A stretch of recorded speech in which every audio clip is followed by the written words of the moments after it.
Okay, everybody. Well, Wednesday the 5th, day before my birthday. Um, hump day. Oh my goodness gracious. Lee J. Oh my goodness. How's it going, Lee? We never left. I had a lot of channels I built up and I made it over 1,000,000 views. And right now I'm just going to have Kay be my mod. So everything has been going good. Yep. I called my Apple, Carol. I called them, got to a technician, and they shared the screen, and I go and pointed the air. I agreed. They sent me a link, and they got on the screen. So if anybody have trouble with their iPhone 16 or whatever, my Apple is good. So they help out really good. What's you, buddy? I know. I'm gonna go on now. Okay. So Lance first, Tim, Starfire, Carol. Oh my goodness, there is so much going on, everything at once. And Karen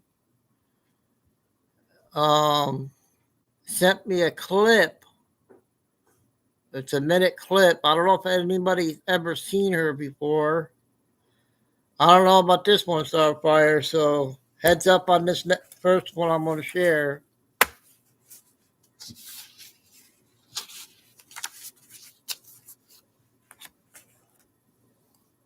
So,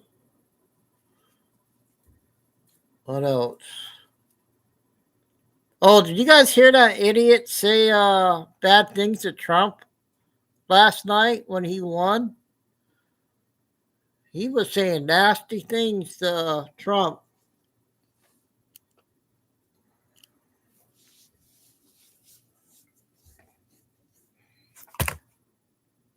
No, ain't none. Till tomorrow, okay?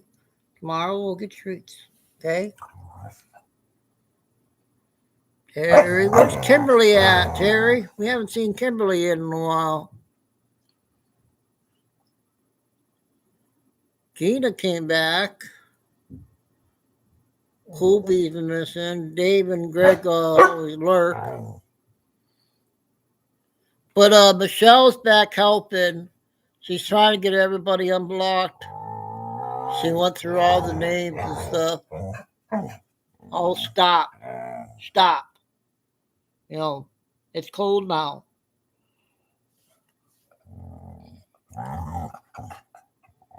You're such a baby. Oh, and remember what I got another clip I'm gonna play. They said about when the planes all go down and how bad last night goes down. And this clip I'm gonna play first. What Karen sent me is something. I don't know if it's true or not. What? Do I gotta beat you up now or later? Huh?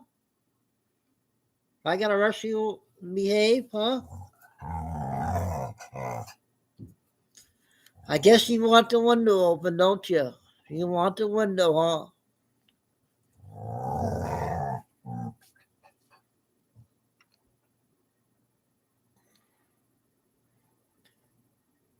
Get a candy bar tonight, Lucy?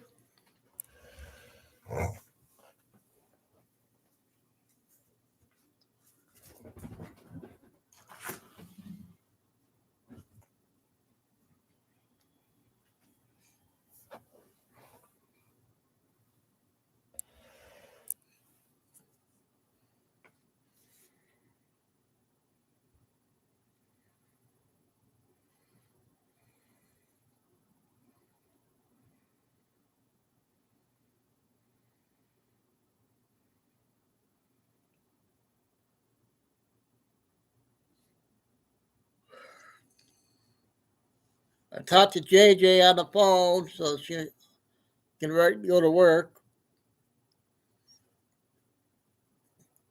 You're not going to lose on top there, Kay. Lee J.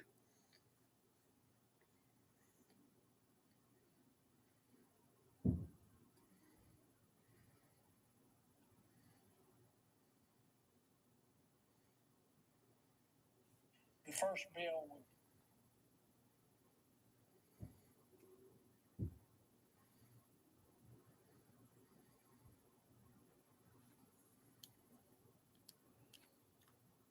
All right.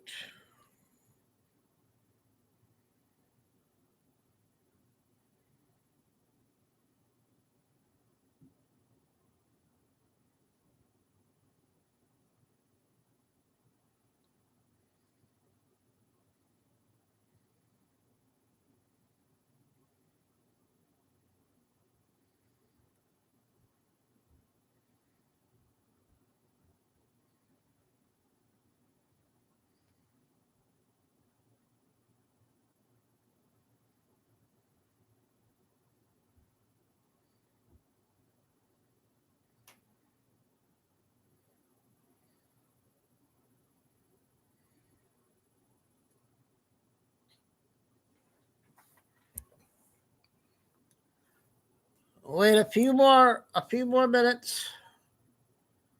We'll get going here.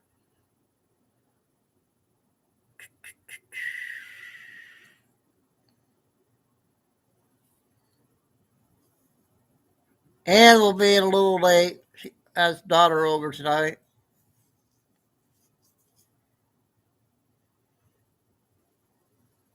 So we got a 20-minute Billy, one so far, a 21-minute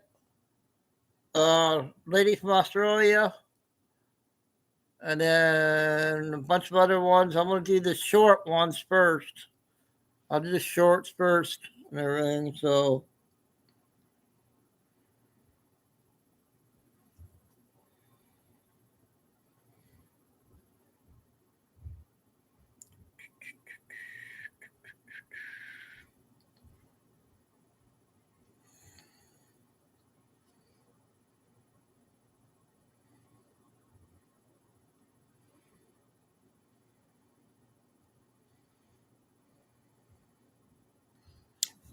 okay, we're going to go ahead and get started here. So yeah, this one is a short clip. Everybody's opinions. Everyone got their own opinions. So this one's a minute long.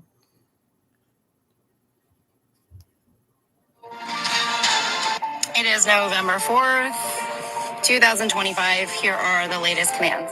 The November 4th election, which is today, was canceled 3 days ago in the Intel portals. Those communications never went out. As far as I know, the communication teams consist of Kellyanne Conway and Hope Hicks. The Miami Police Department have been charged with crimes against humanity. This would fall under war crimes during a declaration of war. The View was placed under arrest last night for having guest Marjorie Taylor Greene on their show, conspiring to defraud the United States of America and her crimes. Marjorie Taylor Greene was outed today in the Intel portals as the bomber for the insurrection. Just a reminder, Donald Trump is dead and he was never the president. Stay tuned for more commands. So I don't know about that one, you guys. I don't know. But Karen found that one.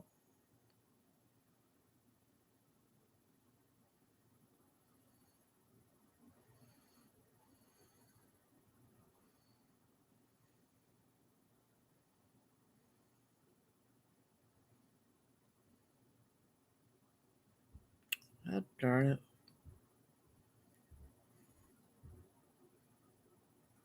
Lori, did you see that first clip?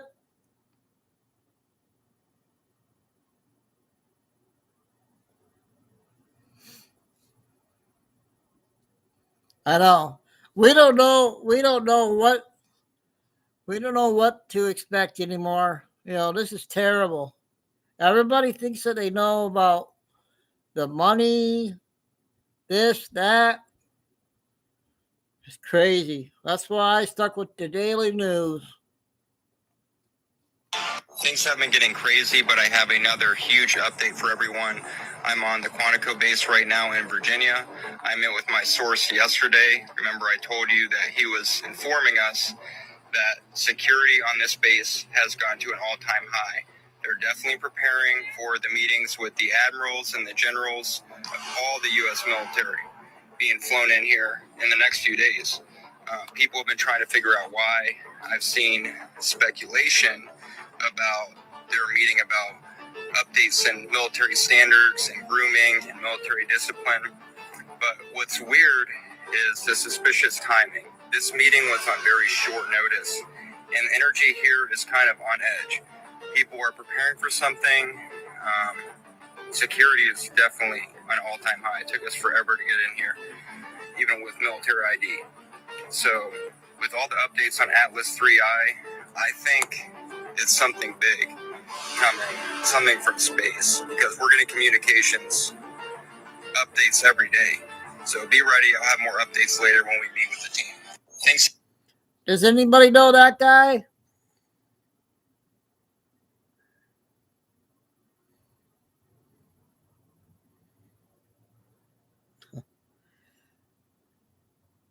So, Carol. Oh, okay. I didn't know. Sorry. Carol, remember about the morning show about this one here?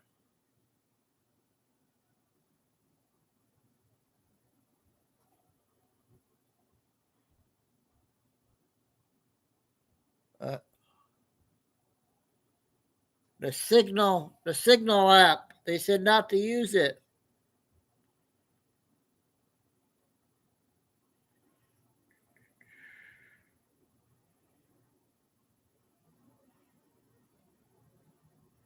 Oh, I forgot, Kay. Sorry.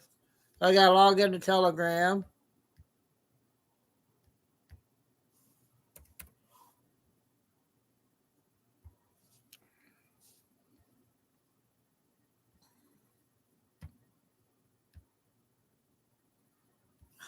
Jeez.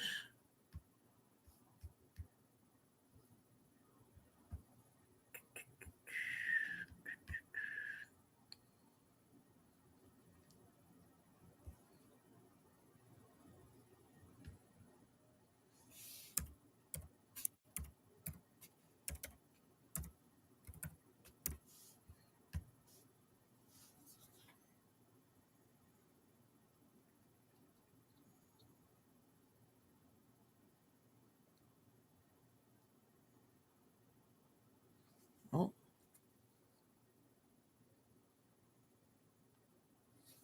Oh, come on.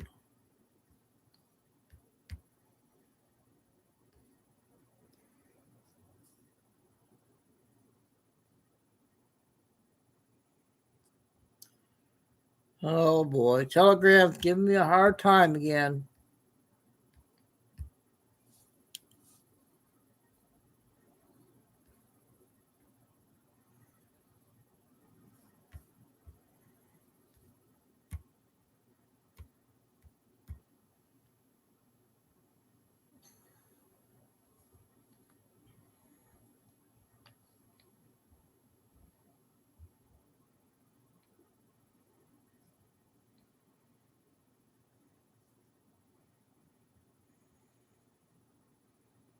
Why are they doing this?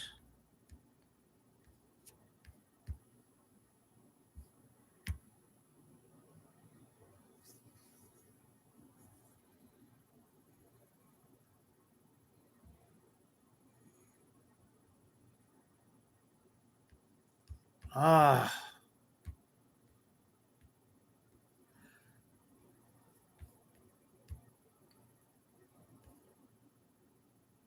It is, the weather kind of cold and stuff here tonight.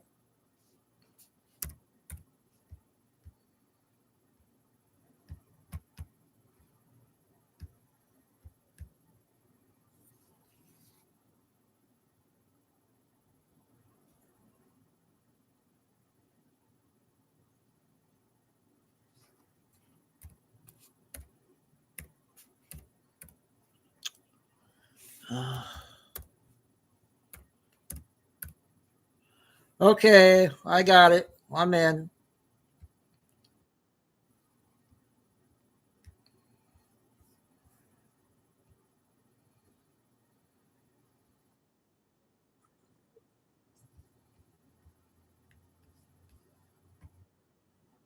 For.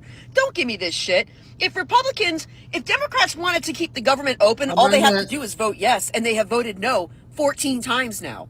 If they wanted to keep the government open, all they have to do is vote yes. You understand how many votes it needs, right? You understand that Republicans have a very slim majority, right? How can you even look me dead ass in the face and say this right now? You know it's the Democrats who are voting no. And they've all said it. They've said it. This is our leverage. This is what we have. They have a list of demands that they want in order to fund the government and clean CR bill to pass. I mean, you have to understand that. I can't believe even you would understand that. Even Jake Tapper from CNN has held their feet to the fire and said, realistically, it's you guys keeping the government closed. You keep voting no on this. It's a clean CR. And all of these Democrats are voting no, except for John Fetterman. They're using the American people's paychecks as leverage. They've said it themselves. Wade, you're smarter than this, my guy. But listen, for all of you out there, this is the mentality that we're going up against, right? I keep saying it. Republicans want to keep fighting with each other over Candace and Tucker Carlson, and they fight with each other and they fight with each other, and Democrats are going to continue to keep going up and showing up and winning elections, and they are going to eventually win power back. Why? Because Republicans have a hard time getting their asses to the polls. I remember making the videos when Trump's election was coming and me saying, if you don't get out and vote ever again, you have to vote in this election. We shouldn't have to say that, but because we have to say that, this is why these people will continue to win. Even Zoran Mondani, the popular vote, that he didn't even win that. He didn't even win the majority of the vote. And he even admitted that he has to win people over. Because even the top Democrat people know that Zoran Mondani is dangerous. Y'all just straight up elected a communist into power, into our beautiful country. You did it, and you don't care. And why? Because y'all are so busy fighting over this and that and this and that. And Democrats are going to continue to pick up seats and pick up seats and pick up more power. Gavin Newsom just literally made it impossible for anyone to win in California as far as Republican goes by redistricting the whole goddamn state. So no Republican ever can win. Texas does the same thing. Let's be for real. But Democrats will be coming for the presidency in 2028. And if y'all don't get to the polls and you keep allowing this kind of shit to happen, you're going to lose in the next election. Because this is what happens. Republicans start fighting each other, and then Democrats start picking up these little wins here, picking up this win here, picking up this win here. Then they'll take back Congress, then they'll take back the Senate, then they'll take back the House. And then everything is stalemate. Stalemate. If Democrats get power, and we have a slim majority right now, Republicans, so I would suggest you start getting your shit together and start getting out there and understanding that even these small elections matter, okay? Virginia should be a big opening eyes to a lot of people. They literally voted a white woman over a black woman, the double NAACP or whatever that's called. They actually voted for a white woman over a black woman who had way more experience. These are the things that I'm talking about. It doesn't matter. Democrats will stick together like this, like peanut butter and jelly. It doesn't matter. And even the top tier Democrats knew that Zoran Mondani was dangerous, but they still voted for him. They still backed him. Why? Because they're Democrats. And it's all out assault against anything that Trump stood for or anything the Republicans stand for. And that's what's going to happen. So if the Republicans keep fighting themselves, Democrats are going to keep taking these win after win after win, and they will regain power again. Because Republicans have a hard time showing up to the polls, obviously. And just because you got Donald Trump elected doesn't mean that you're not going to lose the House, the Senate, or Congress. Slim majorities. And if they win those seats back, this presidency is null and void, okay? And so would be the next one. So even though it wasn't this big blue tsunami that they're trying to make it out, like I said, Democrats really need to win right now. It was you keeping the blue states blue. Bravo. We fully knew that you were going to keep the blue states blue. Virginia, I get it. But no one's shocked about New York and New Jersey. Let's be for real. Or California. Gavin Newsom, even if Prop 50 didn't really pass, which I don't really think it passed, Gavin Newsom would make sure that it is going to pass. We all know that. Gavin's probably one of the most slimiest, corrupt politicians we've ever seen. And he's eyeing for the White House. Make no mistake about it. So here's what I'm going to tell you. Republicans, the more you fight with each other, the more the Democrats are picking up these little wins and gaining more and more and more power, because they will stick together no matter what. Democrats will stick together no matter what. They just voted a communist into power, knowing full well that what he's saying is absolutely dangerous. But they don't care because he's a Democrat. And that's what they are always going to do. They will stick together. They stuck behind Joe Biden. The guy wasn't mentally there. And they all lied to every American's face. And their base is like this. Their base will believe anything that they put out. It's not our fault. It's the Republicans' fault. Yes, it's the Republicans' fault. This is their base. This is how they think. And Wade, you're smarter than that. I know you're smarter than that because you and I have talked before. You know they're Democrats. All they have to do if they want the government open is to vote yes. And they voted no 14 times. You know that, of course. But this is the base. This is who you're fighting with, Republicans. People who think like this. The Democrat politicians can say one thing and they will all believe it, hook, line, and sinker. So, and the more that they do this, the more traction that they're going to gain and the more elections that they're going to win. They're very good at it because look, this right here is a perfect example of it. Okay. You have to kind of open your eyes and see that. They all knew that Joe Biden wasn't mentally there, every one of them, and they all continued the lie over and over and over again. You're just starting to see a little bit of them starting to crack now and start throwing each other under the bus. My point to you is they will stick together no matter what. No matter what. And meanwhile, Republicans are fighting each other right now. It's like, wake the fuck up, Republicans, because you have a slim lead right now. And I mean slim. And the Democrats are coming for that seat. And they are coming for the presidency. And they do not want Republicans in power anymore. And they will obviously do whatever they want and say whatever they want to get there. They will lie, they will manipulate, they will steal. And all of this is just showing and proving that. They literally just put a communist into power in the United States of America. Let that sink in. And they knew doing it was dangerous. They know his mentality is dangerous and they didn't care. They put him into power because he had a D after his name and said he hated Donald Trump. Yeah, period. And that's the same thing with Gavin Newsom. Up. Democrats will stick together no matter what. If Republicans don't get their fucking heads out of their asses, they will lose the next presidency. I promise you that. They will continue lying to people, and their base will keep perpetuating these lies over and over and over. And eventually, people will start believing it. So you have to get out to the polls if you're a Republican and vote. You have to get your friends and your family and your colleagues to vote. Because if not, they are coming for these seats and they will win elections again. Because that's one thing Democrats can do is stick together no matter what. If the plane is going down and they said, if you put this gas in this plane, it's going to crash. And if all the Democrats are like, we don't care, we're still doing it, they will do it. Because that's what Democrats do. They just blindly follow each other. And that's why I left the party, because I'm like, wait, I don't really believe this. I don't believe what you guys are saying. I don't really feel this way, right? That's why I left the party. But if you don't get your heads out of your asses, Democrats will continue to keep picking up these little wins. Yes, yesterday wasn't a blue tsunami. You just kept your blue states blue. Congratulations. It would be weird if you flipped red in New York City. We all knew that's not going to happen. So they're acting like it's a big thing because they want to get you rattled. They're trying to rattle Republicans because we were at a strong united front. And if we don't stay a strong united front, they're going to find the chinks in the armor and start chipping away at it. And that's what Democrats do best. So that's going to be my warning for you as of going forward. To America first. That's what it's always been with me. America first. Wade, you know better. You know how our government works. You know how many votes it's needed, and you know who's voting no. So she was pointing somebody out on that one, right, Kay? She's normally good. But she had a comment that someone put in.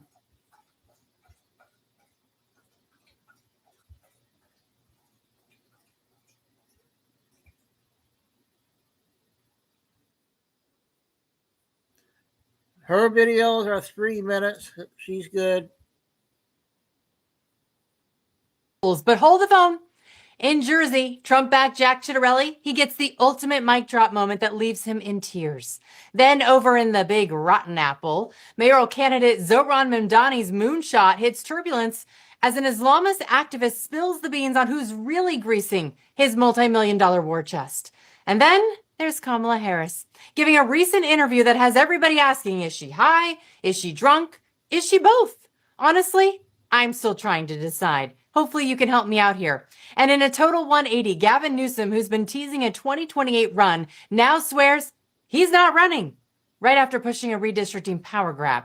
We're going to unpack every twist, starting with Newsom's NBC meltdown over his social media antics. Charlie Kirk, he called it months ago. Classic TDS. Smash like if you're voting tomorrow. Sub for live results and welcome. Let's dive in. Here's Gavin absolutely imploding after being called out for his Trump-like tweets. Part of your tactic is to imitate some of what we see online from President Trump. So you mimic his all-cap posts, you send out similar memes. Do you run the risk of normalizing that behavior? Quite the contrary. The whole expression was to not allow it to be normalized. It was becoming normalized. All this, the normalization of deviancy across the spectrum of issues. But his communication, he's dressing up as the Pope, as Superman. Hold on, he's putting his face on Mount Rushmore. He's saying, thank you. It's madness. And so I put a mirror up to that madness. Oh, the panic. It's glorious. Every meltdown, every copycat post, every triggered rant is pure oxygen for Trump's fire. See, Newsom thought he was fighting the meme war, but he just became the meme.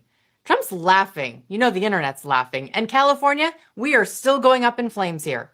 If you can't beat him, maybe Gavin thought he could become them, except with slicker hair and a $68 billion deficit. I mean, this is classic TDS terminal stage. Now, the pressure campaign by Kristen Welker, it didn't end there for Gavin Newsom. Take a look. It reminds me of something Michelle Obama said once. When they go low, we go high. Is there still room for that mindset? I would love to go back to that, but politics have changed. The world's changed. The rules of the game have changed. Now we have to rewrite the new rules. I'm trying to iterate. I'm in that process of doing that. Rewrite the rules? That's Democrat for rig the game. See, Prop 50 is Newsom's nuclear gerrymander, letting a Democrat-controlled commission redraw districts in a state already carved up like a Thanksgiving turkey. It's election eve, and candidates, they are sleeping. Okay, that was part one.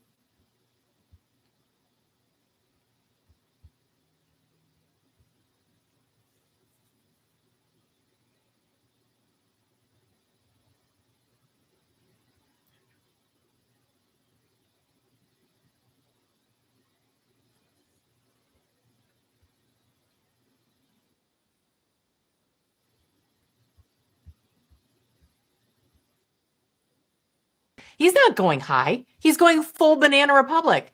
And Michelle Obama's quote, dead on arrival. The only high here is the high horse he rode in on while torching every norm he claims to defend. The rules, only when he writes them and then erases them. Now, after all this, the guy who can't seem to keep his story straight, here's what he just said last week. Is it fair to say, after the 2026 midterms, you're going to give it serious thought? Yeah, I'd be lying otherwise. I'd just be lying, and I can't do that. He'd be lying if he said he wasn't interested in running, and he would never lie. Really? Because here's what the governor said just days later.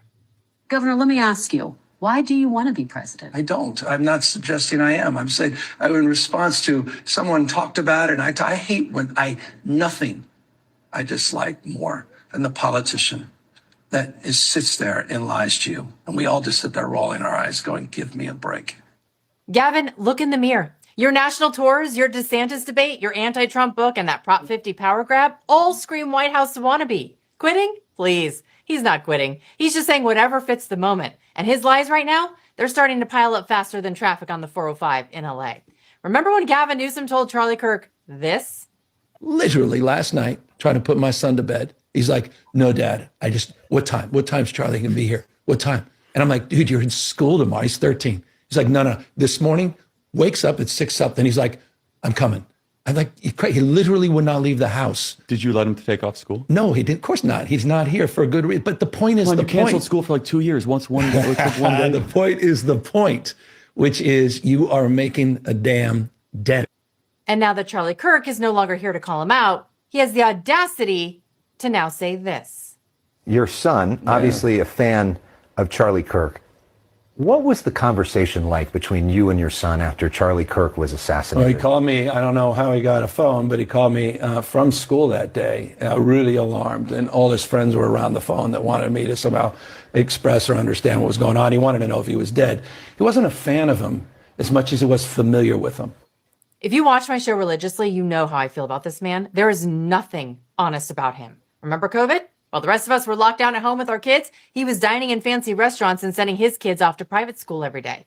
That's the definition of elite hypocrisy. Here's what Charlie Kirk had to say after sitting down with Gavin Newsom for the first time to lock in supermajorities and bury Trump's 2026 map. He's not going high. He's going full banana republic.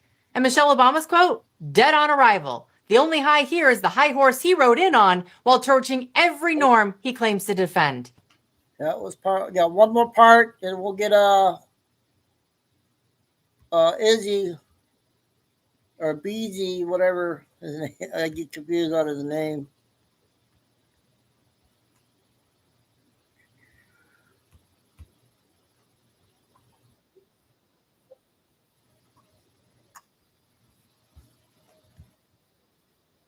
Risk if this fraud ever slithers into the White House. The guy's ambition is his only truth. He flip-flops on everything from presidential runs to his son's fandom. And it's dangerous. Imagine that deceit running the country. Republicans, they're seizing on the moment. Watch this. This is the classic gaslighting that Democrats do. It's like some sort of voodoo, magic wand stuff, MIB, flashy thingy, where we're supposed to just believe whatever they say. It is the weirdest thing ever. And it's just blatant lying. And that's what just makes me disgusted. Like, every time I take a I think of Gavin Newsom.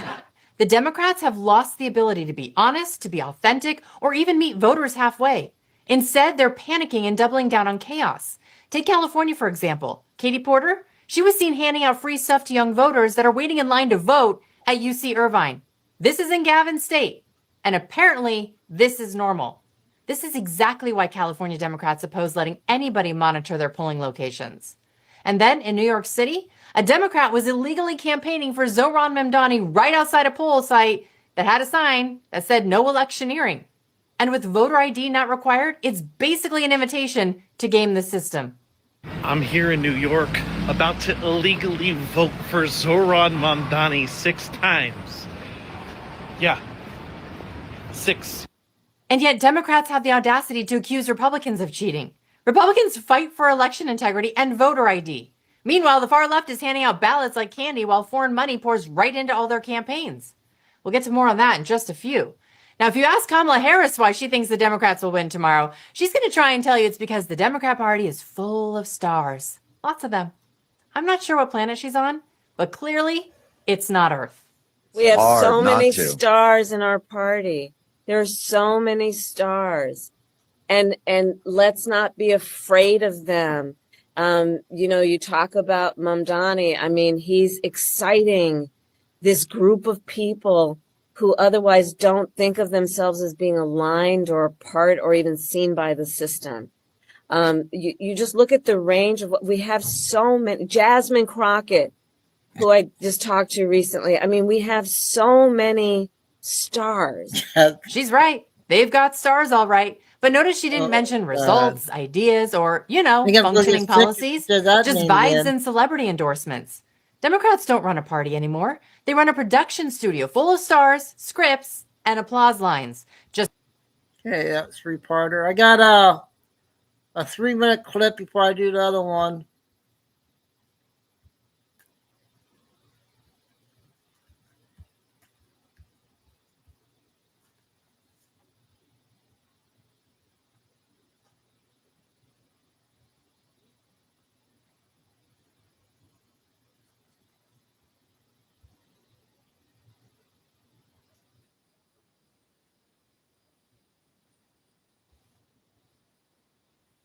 Bills before the Senate. They both have to do with the shutdown and Congress Bay. The first bill is the No Shutdown Paychecks Act. The second bill is the Withhold Member Pay During Shutdowns Act. The first bill would provide that as long as we're shut down, and I'll explain why in a moment. As long as we're shut down, no member of Congress can be paid. And the money will not be reimbursed at a later date or repaid at a later date. The second bill to address any 27th Amendment concerns will say during the shutdown, members of Congress will not receive their pay, but their pay will be escrowed and they will receive it after the government is opened back up.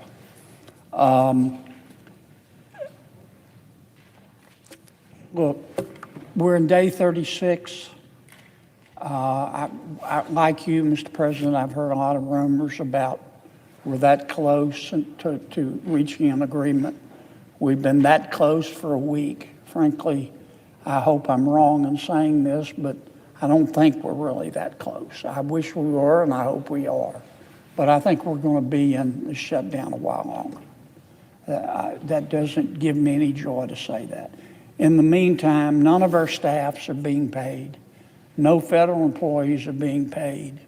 I got some numbers in this morning that federal workers have had to borrow $365 million so far during this 36-day shutdown in order just to pay their rent. Our military is only being paid partially. Our air traffic controllers are not being paid. People who receive SNAP payments are only being partially paid. I don't think anybody wants to see anybody go hungry in America, and that's not a partisan statement. I think that's a bipartisan statement. There's precedent for this, Mr. President. Some may say, well, this violates the 27th Amendment. I don't think it does. That's why I'm offering two different flavors of bills. But in 2013, President Obama did the same thing that I'm doing now. They were in a shutdown, and President Obama supported legislation that said, if you don't open up government by this certain date, then you're going to lose your paychecks. And guess what? Members of Congress had an epiphany, and they found religion. They had a Damascene moment, and they opened up government. And that's all this bill will do. I'm not trying to grandstand. I wasn't going to bring this bill. When I got back here Monday, I heard all the rumors like everybody else that we were close. And I hope we are close, but we're not close enough. And so I'll offer these bills tomorrow, and people can vote yay or they can vote nay. But what's good for the goose is good for the gander. Okay. So that next date, you guys, that's going to be bad is November 15th, right? I think they said November 15th is going to be a bad one.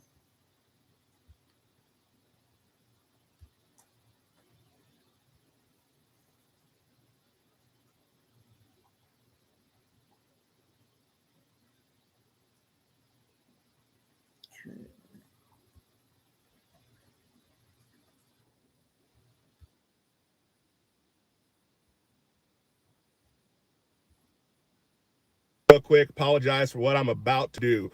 I never, ever, ever give the haters, and I never, ever give the other side the time of day. But after the video I did about Obama and his legacy ending in 48 hours, we had a lot of hate mail, a lot of people coming in, and I don't care. If you want to call me names, call me names. If you want to call me the N-word, you call me the N-word. This didn't come from white people. This came from other black people. They didn't like hearing what I had to say because as far as most of them are concerned, we're all a monolith. We're supposed to think the same way. We're supposed to act the same way and do the same thing.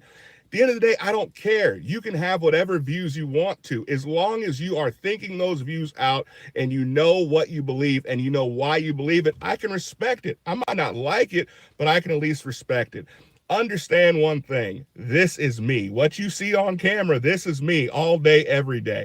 When I go to the grocery store, I'm talking about conservative values. When I go to church, I'm talking about conservative values. When I'm sitting down with my children, we're talking about conservative values. I grew up on Rush Limbaugh. I grew up understanding and learning what I believe and why I believe it.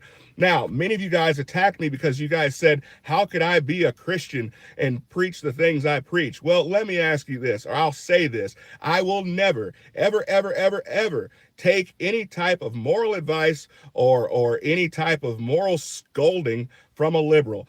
Anybody who is willing to vote with a party that's fine with mutilating children both before birth and after birth, you can miss me with any of your moral talking points because you have zero morality.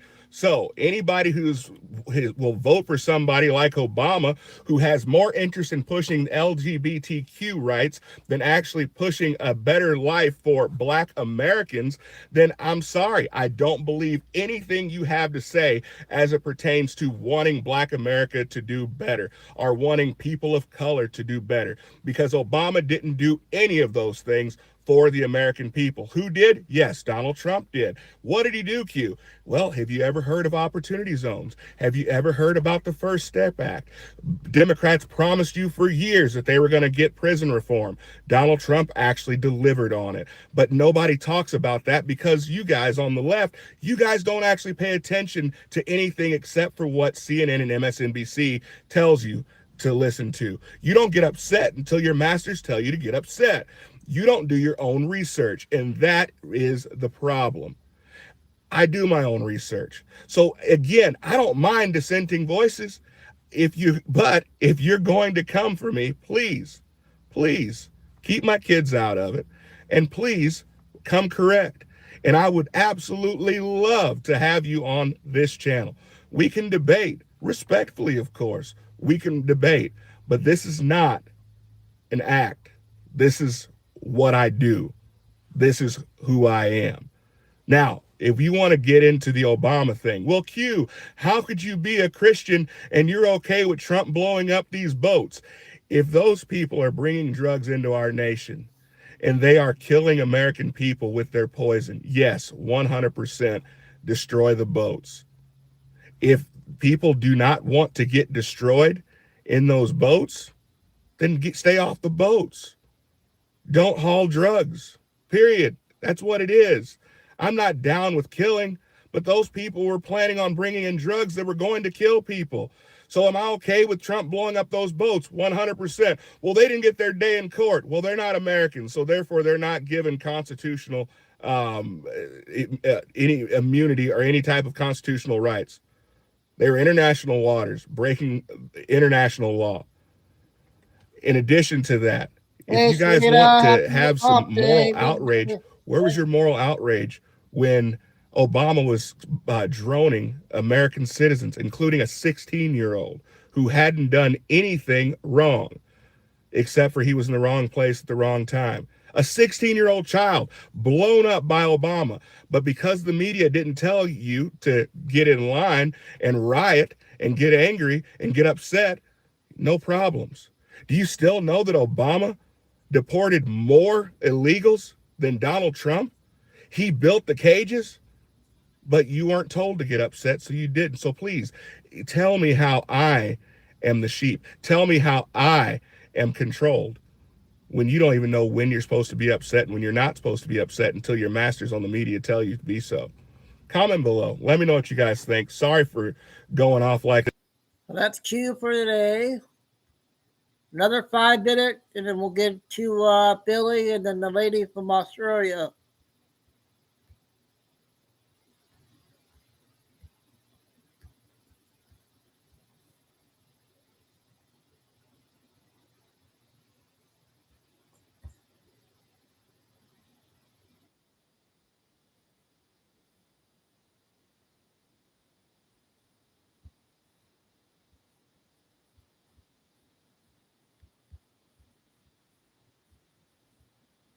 Take every bit of power Schumer has continued to pretend he has. Today he held the meeting with Senate Republicans and straight up told them, end the filibuster and fulfill every one of his campaign promises. It's time for Republicans to do what they have to do, and that's terminate the filibuster. It's the only way you can do it. And if you don't terminate the filibuster, yeah, 5 o'clock every day during the week. Shape. We won't pass any legislation. There'll be no legislation passed for 3 1/4. We have 3 1/4 years, so that's a long time. But when they can't do an extension, and John, I think they've done an extension every single time they've ever been asked forever.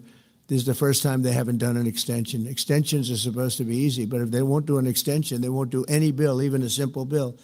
And we should do our own bills. We should get out. We should do our own bills. Anybody hear him speak We this should open up. afternoon? We should start tonight with the country's open. Congratulations. Then we should pass voter ID.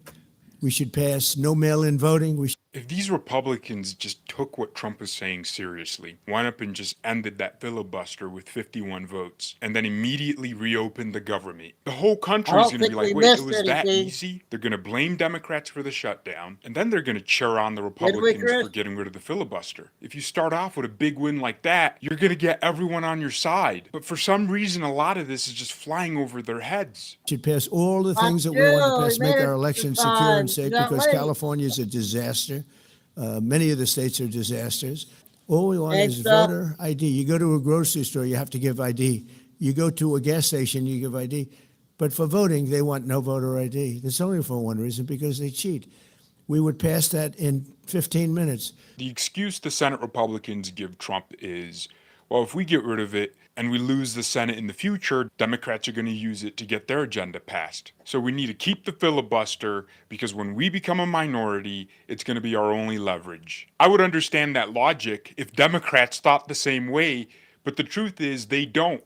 They already tried to get rid of the filibuster, and Joe Manchin and Kyrsten Sinema stopped them from doing it in 2021.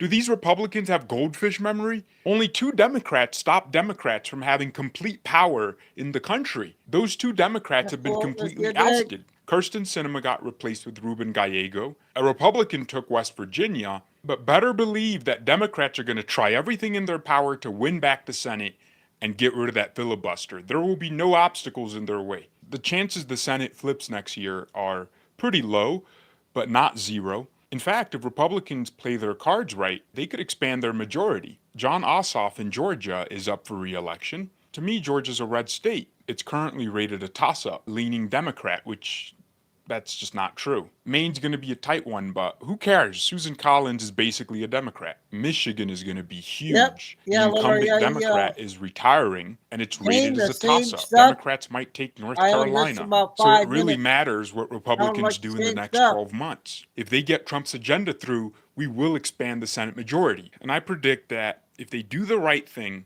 and get Trump's agenda through, Republicans will control government like Jeffersonian Republicans controlled the country for a period of 24 years. Thomas Jefferson succeeded so much as president that his Secretary of State, James Madison, became the 4th president, and Madison's Secretary of State, James Monroe, who was also minister to Great Britain under Thomas Jefferson, became the 5th president. So for 24 years, the Federalists were locked out of the White House, so much so that the Federalists as a party completely crumbled. And John Quincy Adams, when he became president, was much more aligned with the Jeffersonian Republicans than any Federalist up to that point. What am I saying here? If Trump succeeds to a tremendous degree, his successor, who appears to be J.D. Vance, will become president for 8 years. And if J.D. Vance builds on Trump's success, the person that follows him could be president for another 8 years. And from now to that point, which is about 19 years, Democrats can't stay the same. Gavin Newsom's going to be 70.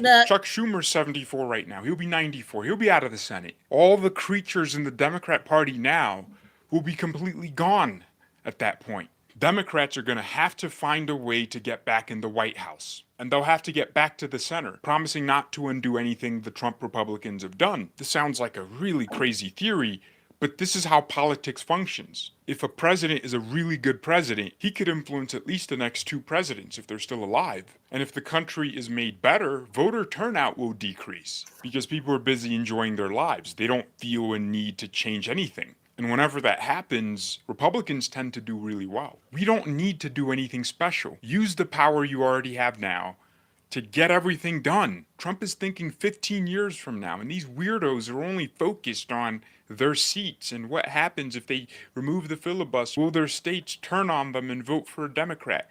That's not going to happen that way. Remember when the Supreme Court's decision on abortion was supposed to be the end of the Republican Party, and the guy who appointed 3 of the justices who made that decision won the election in a landslide? These senators have been in politics for so long and they still don't understand how to hold power. It's so weird. Thank you all very much for watching. God bless and goodbye. Watch what magnesium does to your bowels. If you have Okay, Izzy.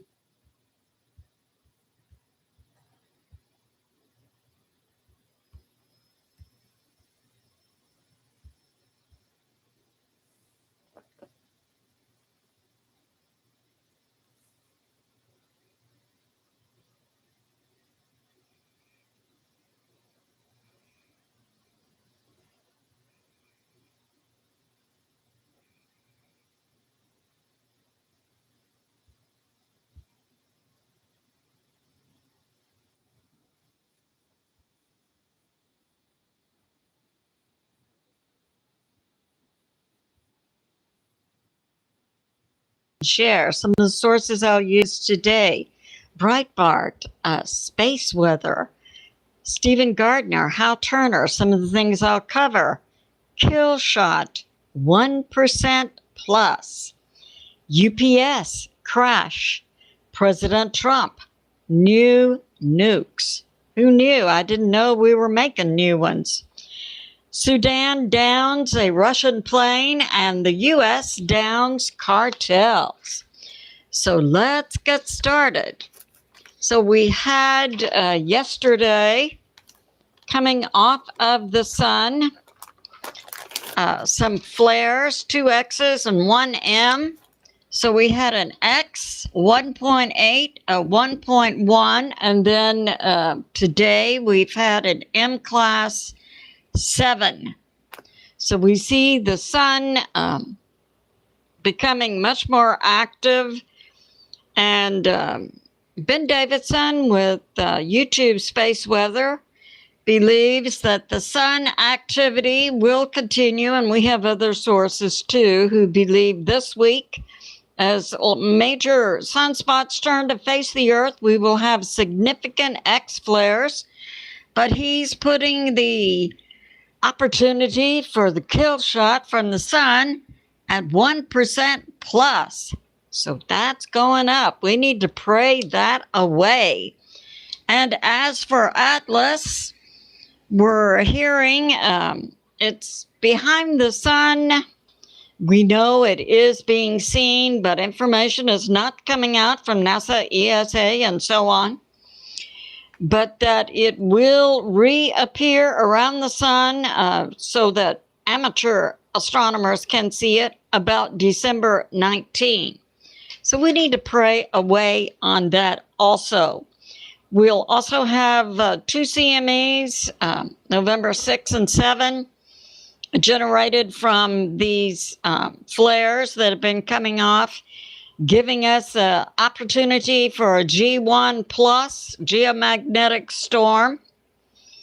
And experts are in agreement that later this week we could see much stronger X flares coming off of the sun. So that's going on. And now we have this. Yeah, from Earthmaster. So when there is increased activity from the sun, we will see increased earthquake activity, and we're seeing it now.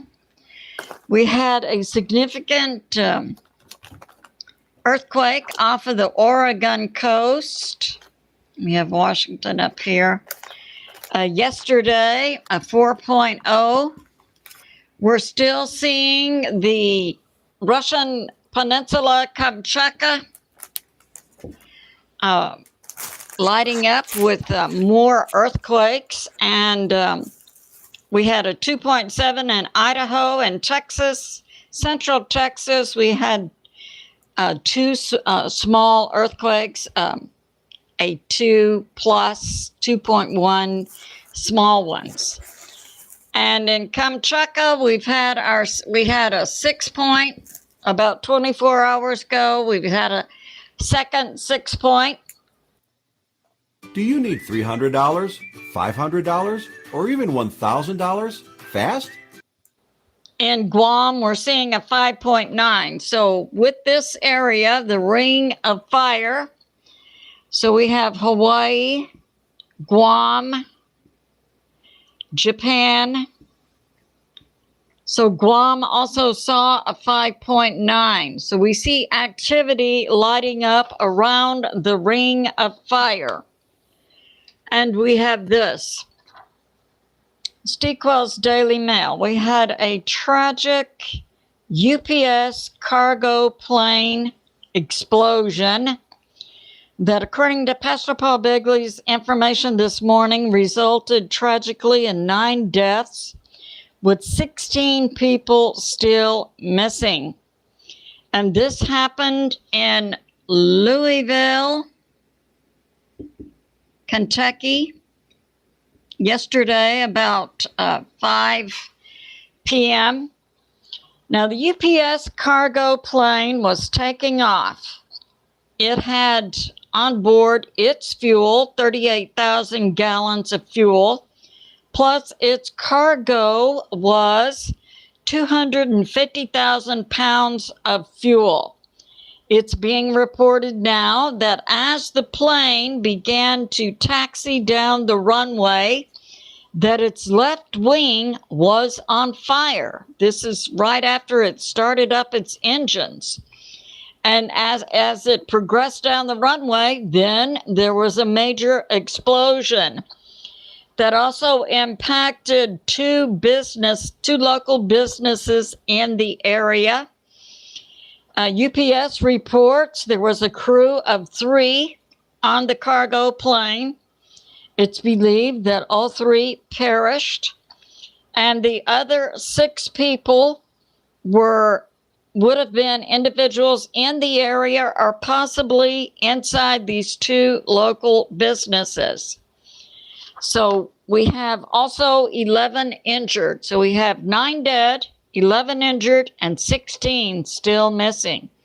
Very tragic. And our hearts and thoughts and prayers go out to all the family members of these individuals. So that's going on. And we have this. Elections yesterday, yeah. The commie Dems prevailed in New Jersey, Virginia, and New York City. In New Jersey, their governor, Dem, won, Abigail Spanberger. In Virginia, a Dem governor, Mike Sherrill. And in New York City, a Dem communist Muslim becomes mayor of New York City. Now, we know that he's put forth part of his promises to voters for him is that he's going to fire the NYPD, open up all the jails in New York City, and let the people go. And I would submit in less than 30 days, there would be a chaotic mess in New York cities when we could reasonably predict he would then call up President Trump, send in the feds. I believe at that point, President Trump should say to New York City Mayor Zohran Mamdani, are you sure those are American citizens rioting in your streets? So we'll see. And we have this. Yeah, David Nino Rodriguez interviewed 107, talking about the New York City mayor race. That was yesterday before the race was finished. Now, 107 puts forth that recently Jamie Dimon, a banking leader in the U.S. banking system, said that a collapse in the bond market is coming 6 months in the future, maybe 6 years. And 107 puts forth that there has been much bond fraud in New York and in California. In other words, they would put a bond on the voting list for citizens to vote on, And then the governments in New York and California would use the money in other ways, which is fraudulent. And that places the bonds then, even going back 20 years. What's GovPlus? GovPlus is revolutionizing how you apply for any of these important documents. Apply to be taxable by the 18 IRS. minutes, guys. So we'll see. Australia ladies coming up next. You know, 21 minutes. there was a gangster in the 30s, I believe. I can't remember his name, but they couldn't get him on murder and black market liquor. And so they got him on tax evasion. And now we have this. So this is interesting. President Trump apparently is leading the U.S. into U.S. military dust-ups in several areas. We have this in California, Beale Air Force Base, according to New York Prepper, has a NOTAM in this area from November 2nd through March 8th. And it's near Marysville, California. Oh, the reason stated is security, and that planes in this area must squawk a certain code. So that's going on. And it's coming out that President Trump, now in the Caribbean, has 16,000 U.S. military. We know the Gerald Ford Carrier Strike Group is en route. I saw one individual say it will be there November 15. So that's about 10 days from now. So that's going on. President Trump has put forth testing Minuteman nukes. In other words, they're testing the missile that would carry the nuke. The missile is unarmed, and they're testing whether that missile is still operable. That's when it said they're testing the Minuteman. That's going on in Vandenberg, California. So, yeah, that's going on. And it's being pointed out that it would be good to watch the testing of these Minuteman missiles to see how many fake nukes it has on it. Is it carrying one, or is it carrying up to 3? In other words, they have the missile, then they put fake nukes on it to see if the missile's going to fly straight. So, yeah, that's going on. And we have this from Stephen Gardner.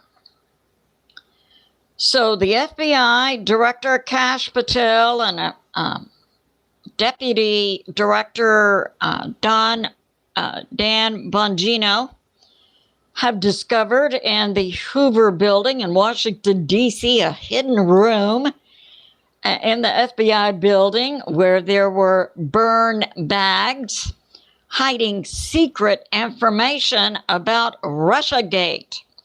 And now it's coming out, they're finding handwritten notes by Comey detailing Russiagate, and that Obama was calling the shots, and HRC and John Brennan were also heavily involved. Yeah, that's going on, and that Obama, HRC, and John Brennan used the FBI and CIA to prosecute a political lie against President Trump, Russiagate. So that's going on. This is going to be fun. And from MonkeyWorks, we have President Trump 14 minutes. Has stated he does not need a declaration of war to take down the cartels in Venezuela, in Mexico. And we believe he's setting up to do just that. And also to bring about a regime change in Venezuela, removing Maduro, who in Venezuela, the leader of the government, Maduro, and the Venezuelan military equal cartels.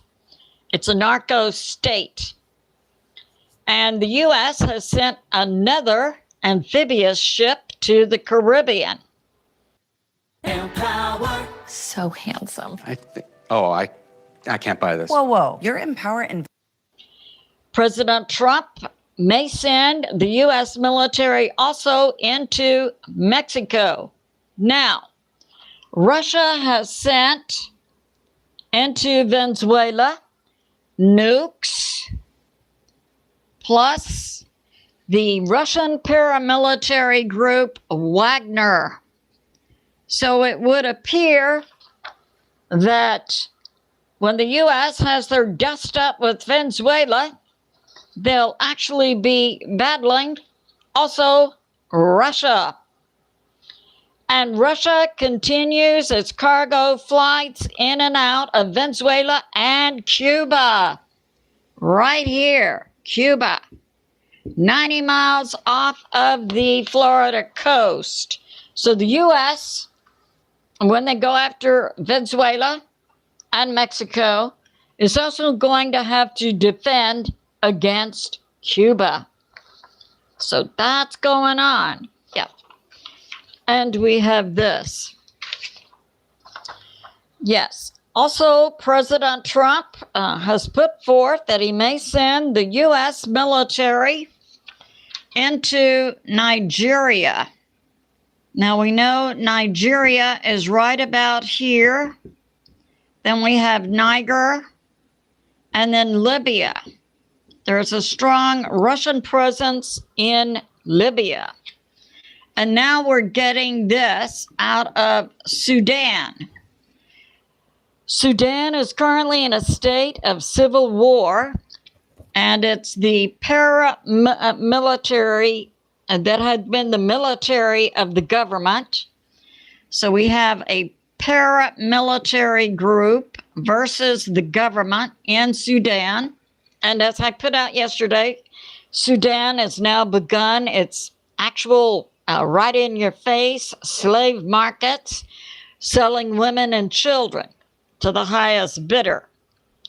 So it's coming out today that in Nigeria, we have a Muslim group, Boko Haram. I wonder if Mandami would take the part of the Boko Haram, who are now slaughtering Christians in Nigeria. Just saying. And we have that. And we have, Sudan paramilitary.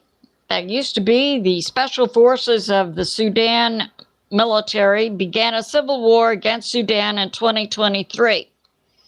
Now, Sudan, in the last 24 hours, has taken down a Russian cargo plane, a 276. This happened, and there are no survivors of the Russians. And this happened near Baba Nusa in the western state of Korabad in Sudan. That happened overnight. So we're seeing forces go against Russia. We have this from Hal Turner. It's now believed that the U.S. military under President Trump is now going to be using new nukes. And when we're seeing this testing and closing of Beale Air Force Base in California, the testing of the Minuteman, what is coming forth is that U.S. B-52H, so we have a new type of plane, also a B-52H, also is being armed with unknown nukes. They're not being identified. So from Hal Turner's intel, the B-52H is now carrying new type of missiles, new nukes that are unknown and unnamed over Owens Valley, California. So Owens Valley, California. So we see California is really heating up with U.S. military activity.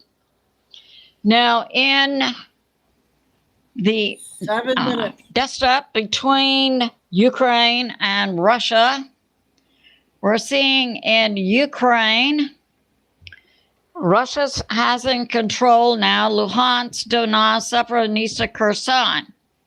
They are advancing in Pokrovsk, Kupiansk, and now it's coming out that Russia has secured in Pokrovsk up to $500 million worth of U.S. military gear and weapons. So that's going on. And now we have this. Operation Take Back. That's President Trump. Taking back streets in America and taking down the cartels. So we have had multiple operations going on across the U.S. involving FBI, DEA, ICE, and state and local police in many areas. In Georgia, including Atlanta and Athens, these feds and the state law enforcement took down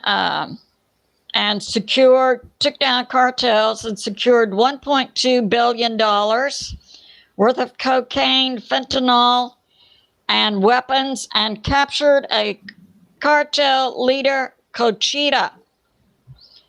And in Kentucky and Tennessee, the similar action has been taken, and they secured 3 tons of drugs, 133 guns, $2 million in cash. Tennessee, Kentucky, West Virginia. All of these in Georgia, Tennessee, Kentucky, West Virginia are tied to the Sinaloa cartel. And the feds and the local state law enforcement recovered drugs, cash, weapons, and gold bullion. 7 o'clock, guys. Now, 2 hours. it's also my thinking they're also taking down in multiple states trucking operations tied to warehouse operations in this area of the U.S. coming from Mexico.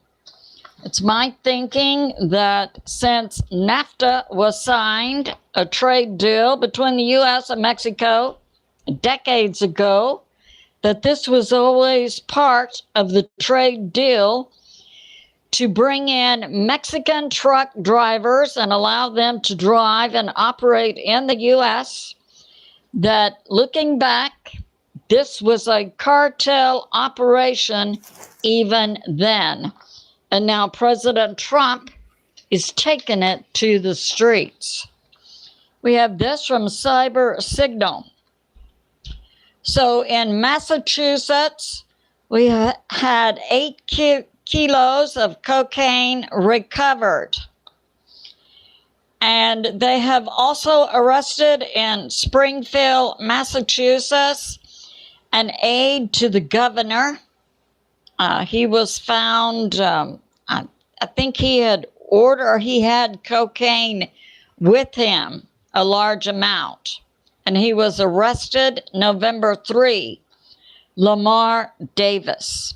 He was in charge of the western part of Massachusetts. He's now been arrested.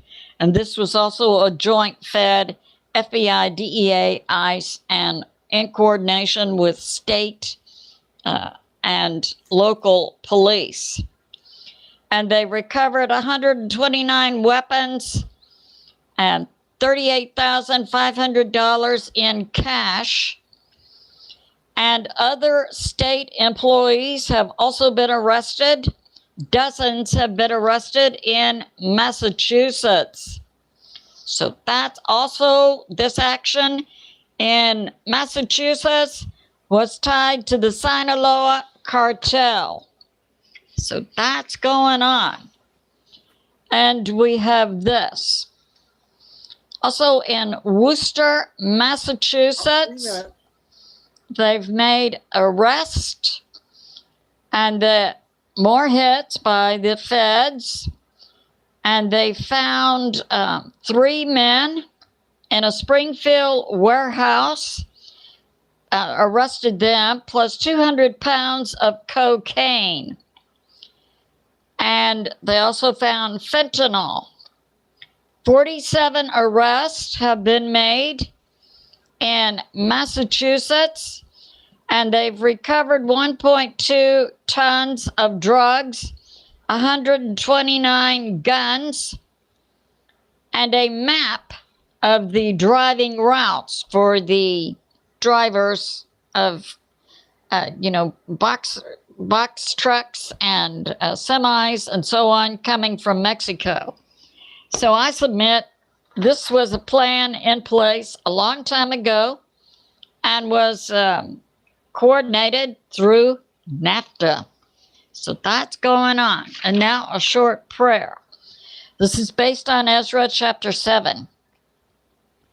Father, we pray in the name of Jesus, whom many call Yeshua, for a return in America of just laws, just judges, a just tax system, and just fortification for your people as your people in America return to you, God the Father. And we say thank you, God the Father, God the Son, Jesus, whom many call Yeshua, and God the Holy Spirit. I say to my family and friends, remain steady out there, continue to pray. Okay, that was Billy there for today.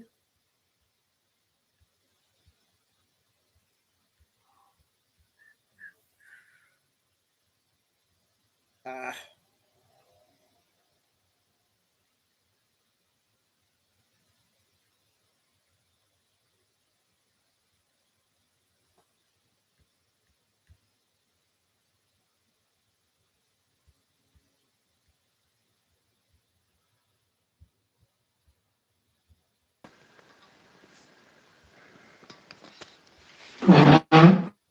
$24. Welcome, ladies and gentlemen. Wow, what a week it has been. You have a lot to be very, very excited about, ladies and gentlemen. So thank you for everyone for checking in on me to make sure that I was okay, because it has been a little quiet. Or has it? It's been extremely busy and hectic for me. So welcome. It is Wacky Wednesday. It's hard to believe. As we get closer into this 45th week of the year, 45, this is when it all actually really began for us in the awakening, wasn't it? When the 45th president, that being DJT, came on the scenes and started blasting and setting us in this precedence of where we are right now. I just want to remind people some of the exciting things that are going on, but also a reminder that this is the only channel. I have a digital asset channel. There is no chat room. What you see is what you get. So anyway, the Chinese commercial banks are offering interest yields for customers with gold accumulated accounts. Understand that there is these services that are available for all of you in each country. You just have to go looking for it. But here in Australia, of course, we have ABC Bullion as an example, not an endorsement, but they also have what we call gold saver accounts, whereas accumulating your superannuation and linking it to your gold. Superannuation is equivalent to your 401ks in the United States. So therefore, people in New Zealand, things like that as well, whatever your retirement fund is, or your government retirement fund, have a look into it and see what services that you have available so that you can link it to gold and silver and platinum and things like that as well. So that's the gold saver account, as I said, as an example for your superannuation to be linked to precious metals.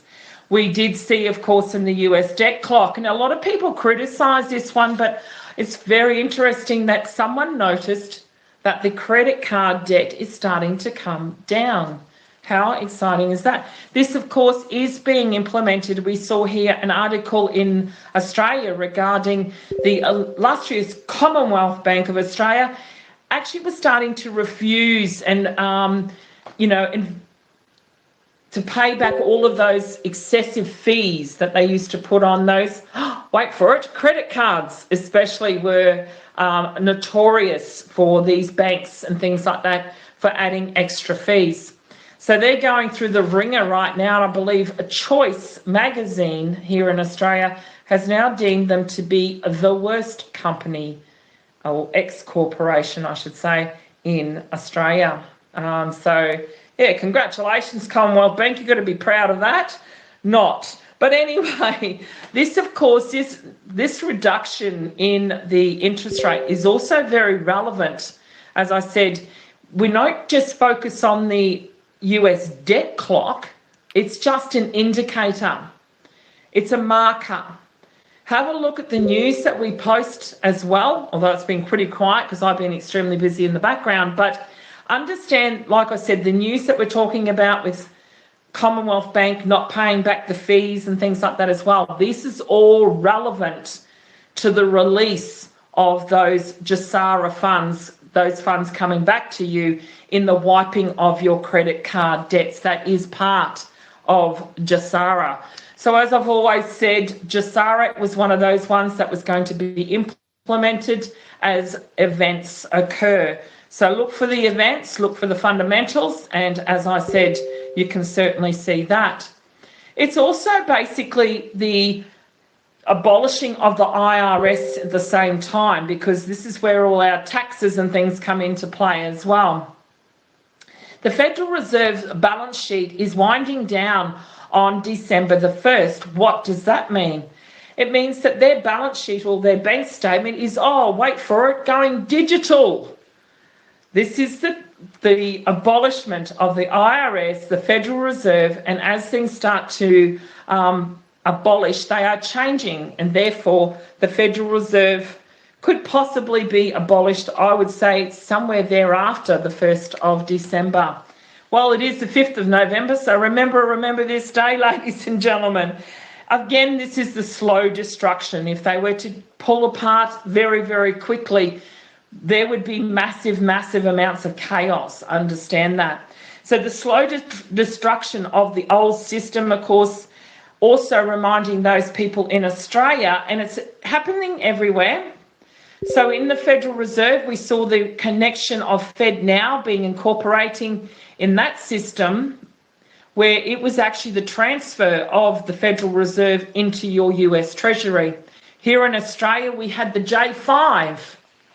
These are your Joint Chief of Staff military, and they, of course, as a reminder, they are working under the umbrella in the ATO, and they, of course, are recalibrating your tax system utilising the Treasury Amendment bills. So that is very exciting. Get very excited about that. Again, these are fundamentals that are happening in the background. Of course, this week, the 2nd of November, was the release of the Q55 post, where it says, look to Twitter on Friday. So is this going to be the Friday? We will wait and see what happens. The storm is upon us, ladies and gentlemen. We did see, of course, Hurricane Melissa. Interesting. Anyway, just throwing that in there.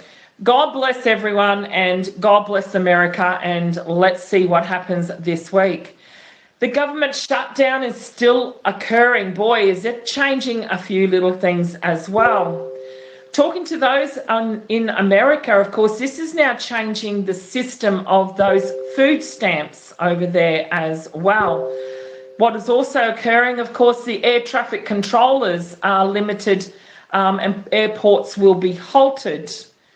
There was a comment that they said, well, if planes' safety is jeopardised, and that's their reason to close the airports. Wow. We saw UPS plane catch on fire. Very interesting. The corruption in that particular system, though, is very interesting. We've seen and heard many stories where people have actually had, their mail missing in the UPS system.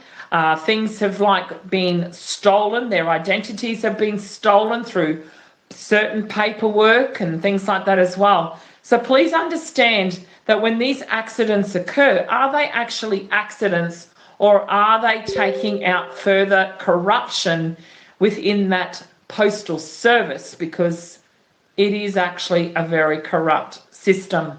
So the shutdown continues, as I said, affecting still the food stamps. It's also affecting the traffic controllers. We will wait and see what happens there.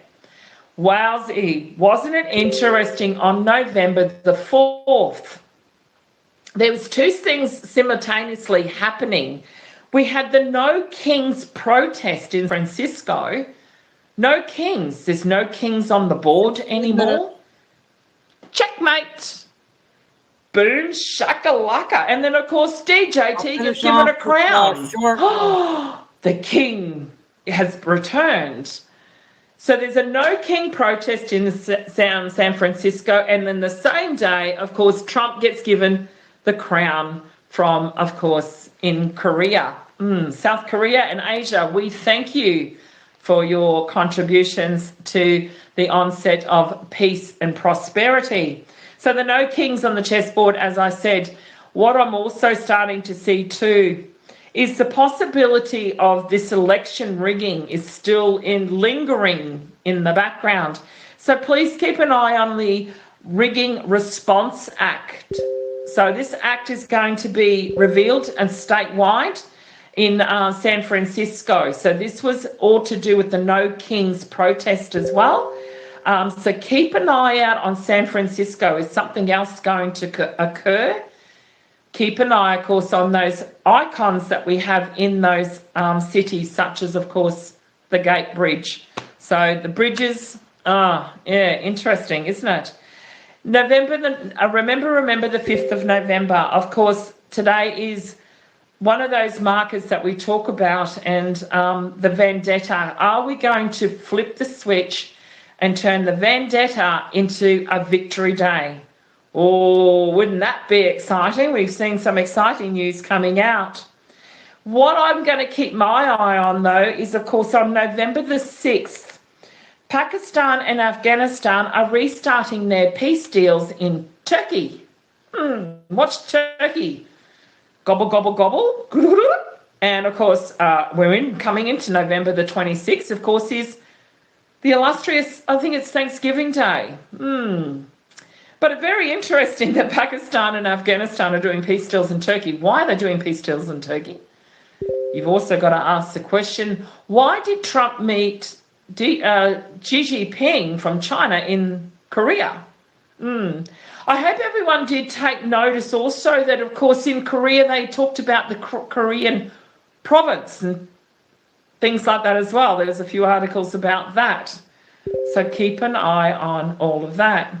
Just a reminder, of course, when we talked about the history of Iran, Iran was one of those countries that did not connect with, of course, the US dollar, and hence why they were always sanctioned, and the war still continues in Iran is because they were standalone, as with Russia, and did not intervene into the US dollar, into that system. They remained sovereign. Interesting, isn't it? Iran used to be one of the strongest currencies in the world and a very, very beautiful, beautiful country. And we look forward to seeing that country come back into life in the coming months and years. We keep an eye on, of course, the Ripple conference for the ISO 222. We're still looking at that beautiful marker on November the 22nd, where the global implementation of ISO 222. That is your messaging system with inside the quantum system, and that is why we take the power away from the central banks going into the Treasury Department, utilising this very unique ISO 222 messaging system. So please keep an eye on that. The SEC decision, of course, in the shares for Polkadot 21 shares ETFs are going to be coming down. That decision is expected, of course, on the 8th of November. It was kind of pushed back, but was it actually pushed back? I think it was always going to be around the 8th of November, to be quite honest. As I said, let's also talk about the med beds. But there's been a lot of talk about the med beds. We're hearing a lot of stories, of course, from those who are supposedly in the know, and so rightly so. So please understand, I'm going to give you another little perspective on all of this. For those areas and those countries who don't actually see brand new centres being built and things like that as well, understand a lot of your med beds are going to be in transportable semis and military vehicles and things like that as well. So please understand, you are not forgotten. In the med bed release, you are going to have them. It's just going to be released very, very differently in your country. So as I said, please spare a thought for all of those other countries, and not just in the Western countries where it's more observant as to where they possibly could be, and things like that as well. Those in other countries, my hearts and thoughts are with you always, and understand that those transformations of the med beds are going to be transportable and transform your country that way as well. So again, think of the Trojan horse coming in and things like that as well, the Trojan horse. So think of these things in a different perspective. Never ever feel that you are alone in those big countries where it doesn't feel like anything is happening. It is full operational, hands on the ground with the military, I can assure you. There is a lot of military activity still going on. So hence why I have been extremely busy. Don't you worry about that.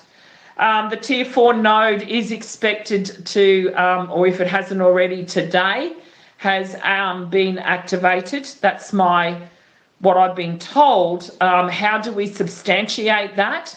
I always say, when we hear all of these things that have been said to us through other sources, that we take a step back and just let it unfold.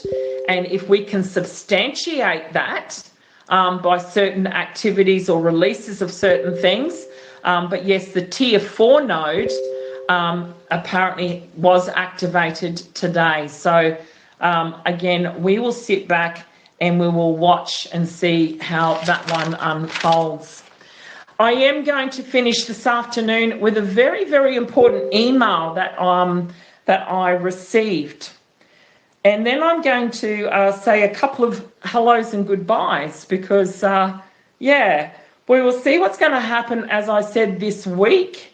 But I'm going to share this very, very important email that was sent to me. A lot of people can criticise and condemn, but we did hear from the beautiful JR the other day. And when this email arrived, I think it's very, very important to share this one. So I'm going to share it with all of you now before I say good night. This email actually came from the IOSCO. Who are they? All will be revealed. Dear Mel, the IVSC is pleased to share an important development to the valuation and the wider financial reporting community. The IOSCO stands for the International Organisation of Securities Commission. So this is the commission that overrides all securities internationally. The global body that brings together the world's security regulators and is recognised as the it is more like an industrial revolution, but it is the international standard setter for financial markets regulation. What does that mean? This is the actual finalisation of the regulations. Of course, we see it in the SEC cases and things like that as well. We're also seeing it in the Clarity Act in the United States. Understand this is what we call the global currency reset. Hence, my theory is, of course, they go all at the same time because this is an international, pretty much an audit, so to speak. But it goes on to talk about not just the international standard setter for the financial markets regulation, but it has today issued a statement emphasising the importance of consistent, high-quality valuation information in financial statements. Now, financial statements are also changing globally. We've seen it over and occur over this path that we have been educating ourselves. The financial statements, as we move forward, of course, we move forward into natural law or pure law, so to speak. The purity of, we say it's going to be biblical, but this is the law of nature. We naturally see the earth produces many, many crystals and rare earth minerals, and that's why that is important. Because everything is the valuation of everything is being linked to, of course, those rare earth minerals, and everything has to be accounted for. So this is why this is very, very important. So they announced today this high quality valuation information in the financial services to support investors. Understand you and I and everyone else who has currencies or doesn't have currencies, but are here today, are investing into this financial market. You don't have to hold currencies per se, but you are still an investor in the sense that you are waiting for a revaluation. Now, that revaluation, as I have always said, can often mean that you're revaluating yourself. It doesn't necessarily have to be about the currencies. A revaluation of these financial international global markets is also setting the precedence of, like I said, the resetting into going into a new world. So as this statement was released for the investors' confidence and the market integrity, how do we get market integrity when we've been living in such a world where there has been so much corruption? The integrity comes as this statement goes on and it draws recent engagements with the International Valuation Standards Committee. And alongside the IOSCO and the International Revaluation, or not revaluation, but valuation standards, they are aligning with another conglomerate in IFRS accounting standards. These, ladies and gentlemen, are your international accounting standards. Very, very important email, this one, by the way. So that comes in to enhance the efficiency, the consistency, and the reliability of the financial statements worldwide. This is an email that I was sent. Interesting, isn't it? Anyway, so it goes on a little bit further. The reason we talk about efficiency, consistency, and reliability is because we are already seeing our financial sector being integrated into the quantum system. That's how you get your integrity and your transparency. And that's why we often talk about XRP Ledger, okay? So the email does go on a little bit and talks about the acknowledgement reflects the constructive and ongoing dialogue between the IOSCO and the International Valuation Standard Committee and our shared commitment to strengthening valuation, quality, and its contribution to transparent, high-quality financial reporting. Ladies and gentlemen, there is your boom shakalaka moment for the week. I know it's been very, very quiet, but understand, as I said, is the reason it is also quiet is we need to be grasping that things are possibly actually done, and we're just waiting for that flip of the switch, so to speak. There's still many speculators out there. As I said, I base everything that I do on fundamentals. Fundamentally, we're going to see what happens for the rest of the week. As I said, focus on those couple of markers that we've talked about, and we will see you all again very, very soon. Yeah, Tim 1 or Tim 2.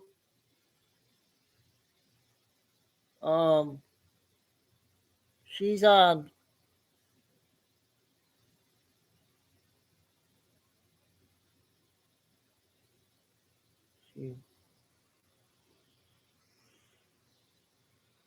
Come on. Yep. You can see it on Telegram, yeah.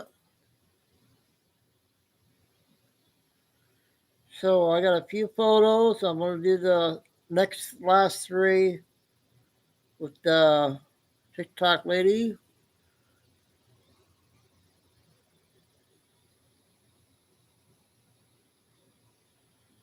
The red apple, you guys.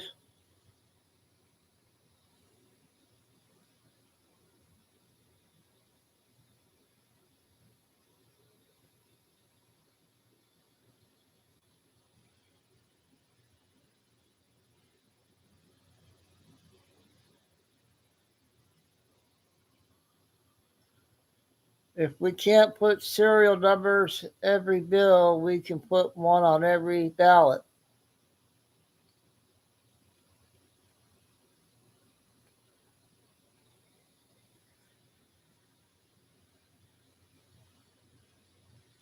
So yeah, the last three will be the short ones.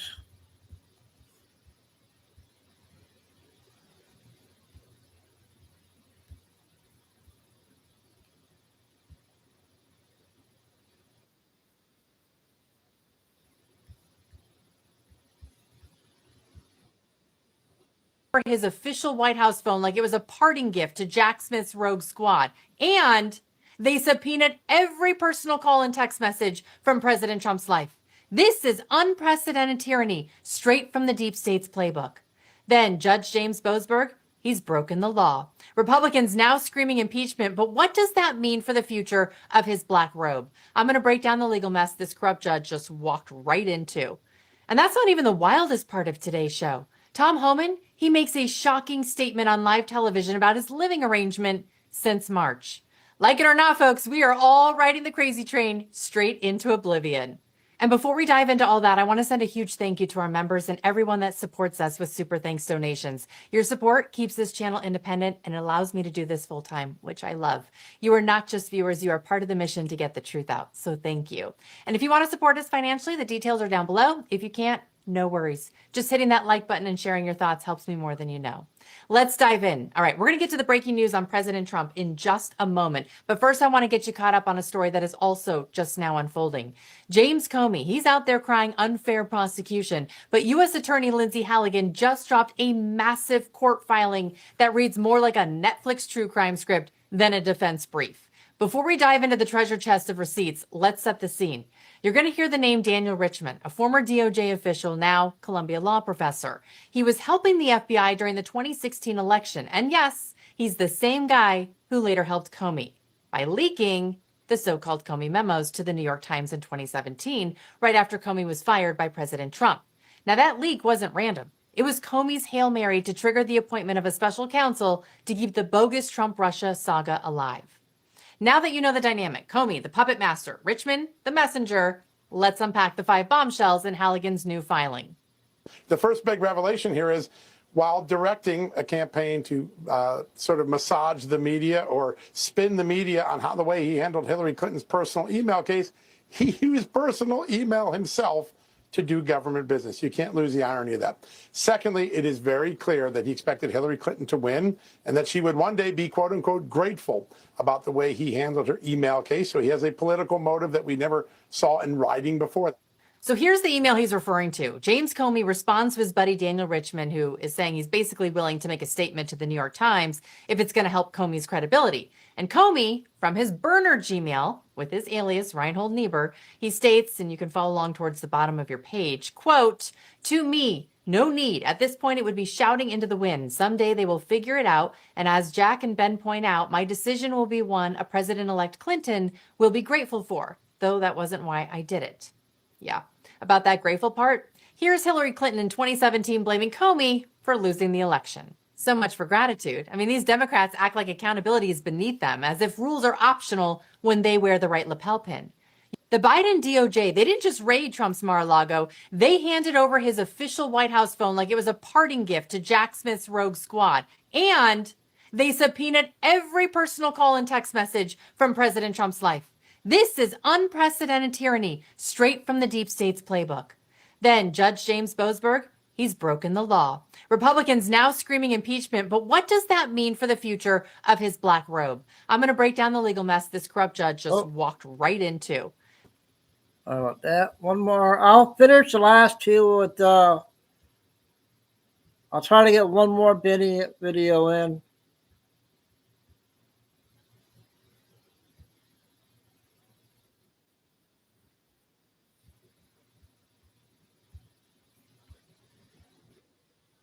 Home, they practically handed off his official White House phone like it was a participation trophy and subpoenaed every call, text, and whisper from his life. Unprecedented? More like bureaucratic micromanagement nightmare on steroids. Tyranny? You bet. Weaponizing the full force of government against the guy who actually fights for us? It's like watching a government-themed reality show, and spoiler alert, the villain is running the DOJ. And it doesn't stop there. Court filings from October 28th under the Arctic Frost probe show Boasberg slapped gag orders on AT&T and Verizon with zero notice to the targets. By the way, that breaks a federal law that requires the government to notify Congress before seizing senators' records. This is the same judge whose daughter works for Partners for Justice, which is a nonprofit that provides public defenders for illegal immigrants. And 76% of their funding comes from government grants. Then there's Boasberg's wife, Elizabeth Liddy Manson. She adds another layer. She founded Meadow Reproductive Health and Wellness, which is an abortion clinic in Virginia that is funded by NGOs. And she was pictured giving the former second gentleman, Doug Emhoff, a tour. She's also donated over $10,000 to Democrats, including Hillary Clinton's campaign, which makes perfect sense after her husband assisted in shutting down deeper probes into Hillary's server. Boasberg is also the judge who in March blocked Trump's mass deportation of Tren de Aragua members under the 1798 Alien Enemies Act. He issued a contempt threat when flights went ahead anyway and refused to recuse despite his daughter's nonprofit fighting to stop deportations too.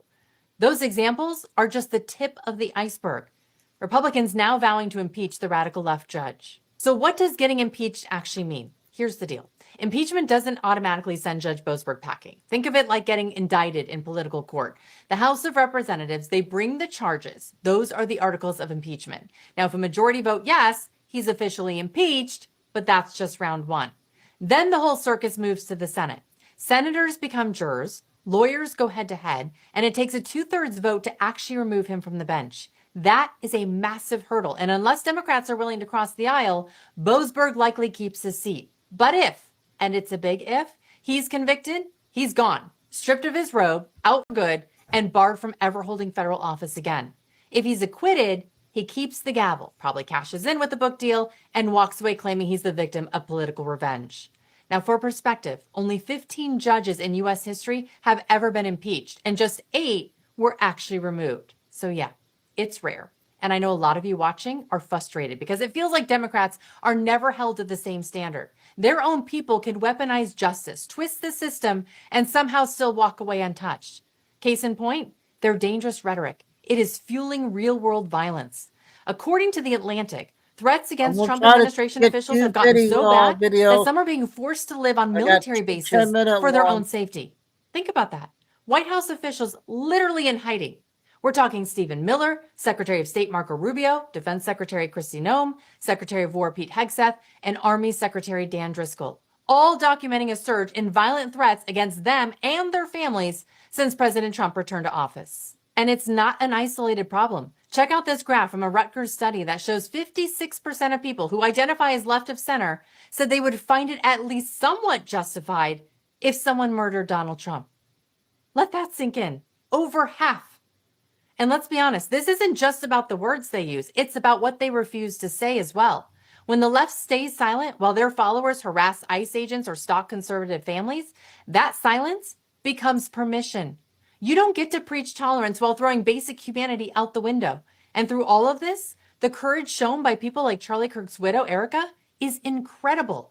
She was just asked if she fears for her own safety after her husband's assassination. That's strength, that's faith, and it's a reminder that while the left plays politics with fear, some Americans are still choosing courage, even in the face of unthinkable loss. Now, before you go, don't miss yesterday's video where I break down all... Okay, she does a great job. She's a new lady on TikTok.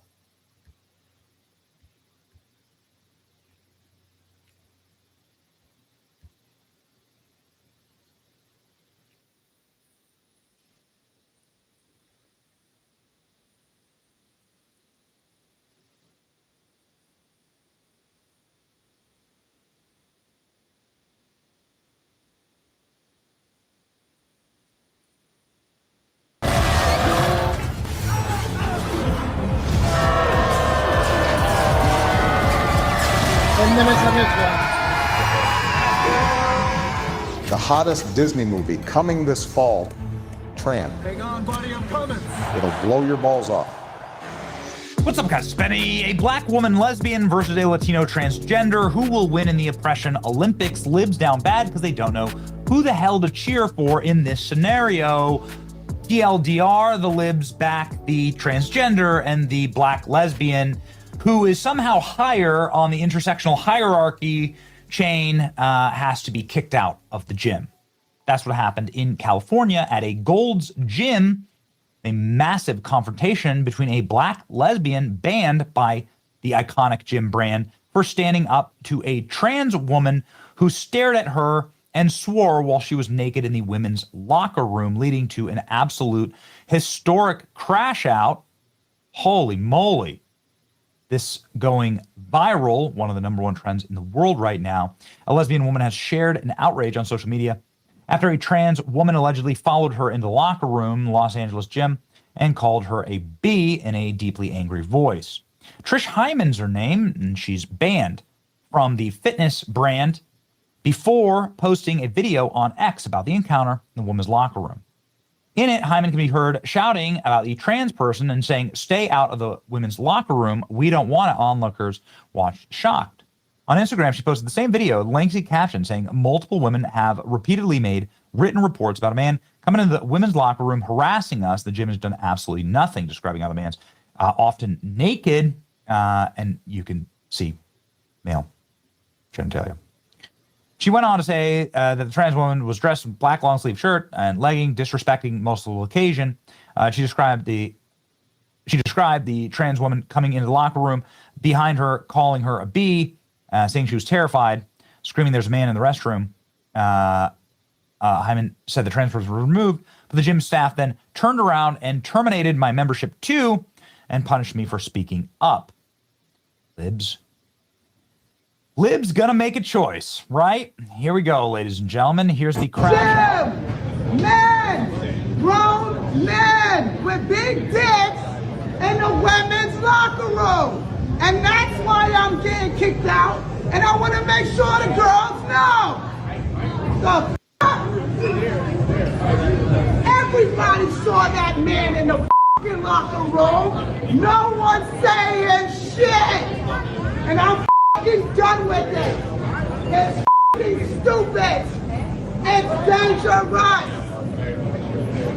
Me naked in front of a man without my permission. But I'm the one who gets kicked out the gym, y'all.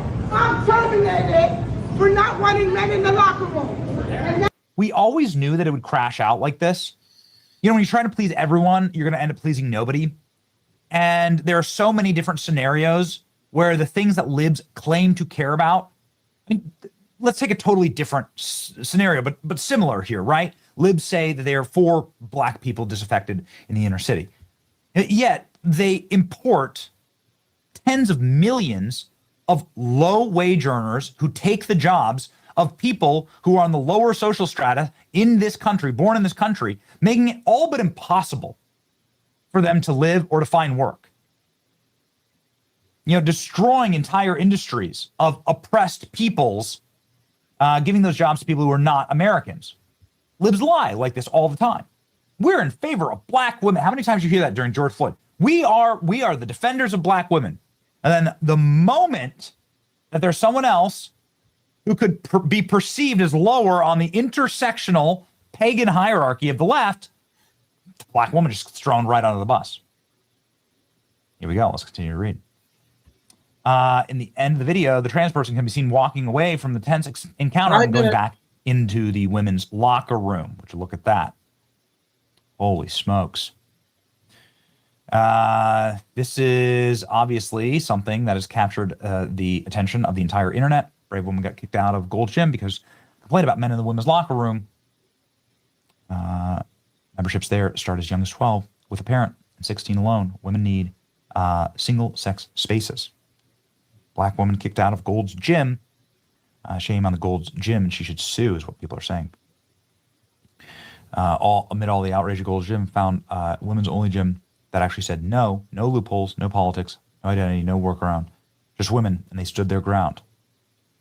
Beautiful to see. This clip is remarkable. I'll play it for you at the end here. Yep. Black lesbian says she was banned. This was something that has happened before, obviously, and has been covered pretty extensively. Tucker Carlson used to cover stories like this regularly, always out of LA, always in fitness centers like this. Terminated my membership, escorted out by police, escorted out by officers. It was embarrassing. I left, but not before making sure everybody knew what they were doing in the locker room. Joey Swole, pretty famous here. Good for standing up for yourself and women all over that feel the same. DM you and happy to find you a new gym and pay for it. A lot of great gyms here in LA and SoCal would love to have you. Joey Swole, really famous fitness influencer. I'll cover your next year's gym membership fee. DM me. Thank you for speaking out. So people like reaching out to the black woman. Trish, I saw somebody posting that it was in Los Angeles. You should sue them. Woman got upset because a man was in the women's locker room at her gym. Instead of dealing with the whole man in the female-only space, the gym canceled her membership. Absolutely effing insane, says Sydney Watson. F this gym. Unbelievable. Women shouldn't have to deal with this. This is the way. What is wrong with people? Women shouldn't have to put up with this BS. Gold's Gym has now canceled Trish's membership and escorted out by the police just because she felt threatened by a man. Give her the membership back and protect women's spaces. This is what women need to do. This madness has gone far enough. We will rise against it and win. Riley Gaines saying, if black women had stood up like this at the beginning of the transgender madness, that none of this would have happened. Illicit gyms that allow men into women's locker rooms. YMCA, Planet Fitness, Gold's Gym. Yeesh. Okay, well, Trish Hyman sitting here and saying it must stop now. There's your reminder to keep men out of women's locker rooms. Trish Hyman commenting after this situation and telling her side of the story again. Great cocktail. Perfect. Oh, let's go mingle. I just had the worst experience ever at the gym, at Gold's Gym. And I think this is probably happening at gyms across America, where like trans women are going into the women's locker room and not really caring about how women feel about it. And it's really hurtful, yo. Like, how you gonna say you want to be a woman or that you are a woman, but you don't give a fuck how women feel? Today I was naked in the locker room. I turn around and there's a man there in boy clothes, lip gloss, standing there looking at me. I'm butt naked. So the first thing I think is maybe there's a worker in here. Maybe I missed the sign. I say the word sir to say, sir, what are you doing in here? He goes, don't fucking talk to me. I'm a woman. I have a right to be in here. Immediately, I'm fucking pissed because I'm butt naked. I feel violated. I feel like weird. Like, I don't want to deal with this, right? So the girls are walking in and they're seeing the commotion and they actually chime in and say, yo, I don't know why he's in here. He's not supposed to be in here. And then I talk to the people that work at Gold's Gym and they don't really have anything to do. They just like, oh, we can file a report about it, incident report. What the fuck is going on? Like, listen, how can you say you're a woman or you want to be a woman and you don't care how women feel? That's nothing more manly than not giving a fuck about how women feel, I'd like to think. And I get it, like, everybody has their own things, and I don't want to say that I know everything about gay rights or trans rights. I'm a lesbian. I've been a lesbian my whole life. I treat people how I want to be treated regardless of whatever their sexual orientation is or whatever they decide. So I'm not transphobic, and I'm not homophobic. I'm not straightophobic. I'm not racist. None of these things. I just believe in treating people how I want to be treated. Why do you guys think it's okay for men to be in the women's restroom? And like, when is the cutoff point? Is it like, oh, you cut off your penis, you can come in here? Why aren't women making the laws? And if you really want to fucking be safe and feel good, why don't we just make trans restrooms? Because it ain't right. The way I feel right now. And don't come into my comments about he gay, he ain't looking at you. I don't give a fuck, bro. It's about a feeling, yo. Like, if you never been a little girl who been touched or been through some shit, you won't understand that feeling. And you've never been a little girl.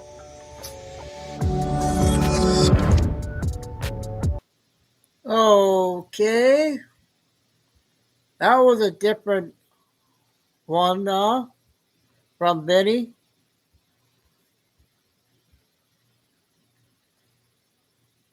The last one.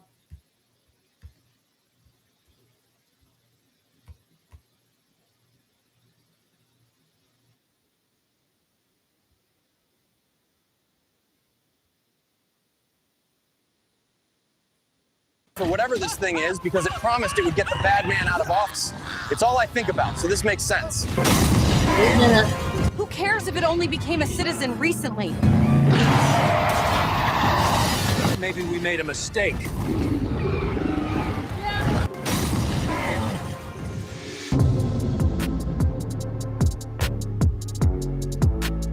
Okay, all right. Reading up. Hey, thank you, Mayor, for being on the program. Thanks for having me, Benny. Happy to be here. Do you agree with the governor of Florida that this is something that was inevitable, that these states are collapsing based on their own corruption and based on the inability to retain good and productive citizens? Yes, we've been seeing people vote with their feet for years. That's why we've had the population growth in Florida and, as you said, Texas and Tennessee. In Boca Raton, we've had steady but modest growth. We're a built-out city of 100,000 people, and we're not prepared to welcome all the residents who want to flee New York, but we have had strategic, targeted outreach to businesses, to job creators, innovators, and entrepreneurs who want to move their corporate headquarters and join our robust ecosystem. And we've gotten a lot of calls leading up to this week over the last few months, a lot more coming in even today. I suspect people are going to be taking us up on the invitation to join and fill our existing Class A office and new that's underway. Is this primarily from New York and New Jersey? Do you think that the election of Mamdani is going to accelerate this? I do think it's going to accelerate it. And it's not just New York and Jersey. We had a targeted campaign called NY to Boca. We launched a website, nytoboca.com, got thousands of views within the first few weeks. And they were from 10 states and actually several other countries as well. People understand that Boca Raton's got the best of everything. We're 100,000 people in South Florida, in President Trump's home county, close to Mar-a-Lago. But aside from that, we've got a great business ecosystem, high quality of life, the lowest property tax rate of any full service city.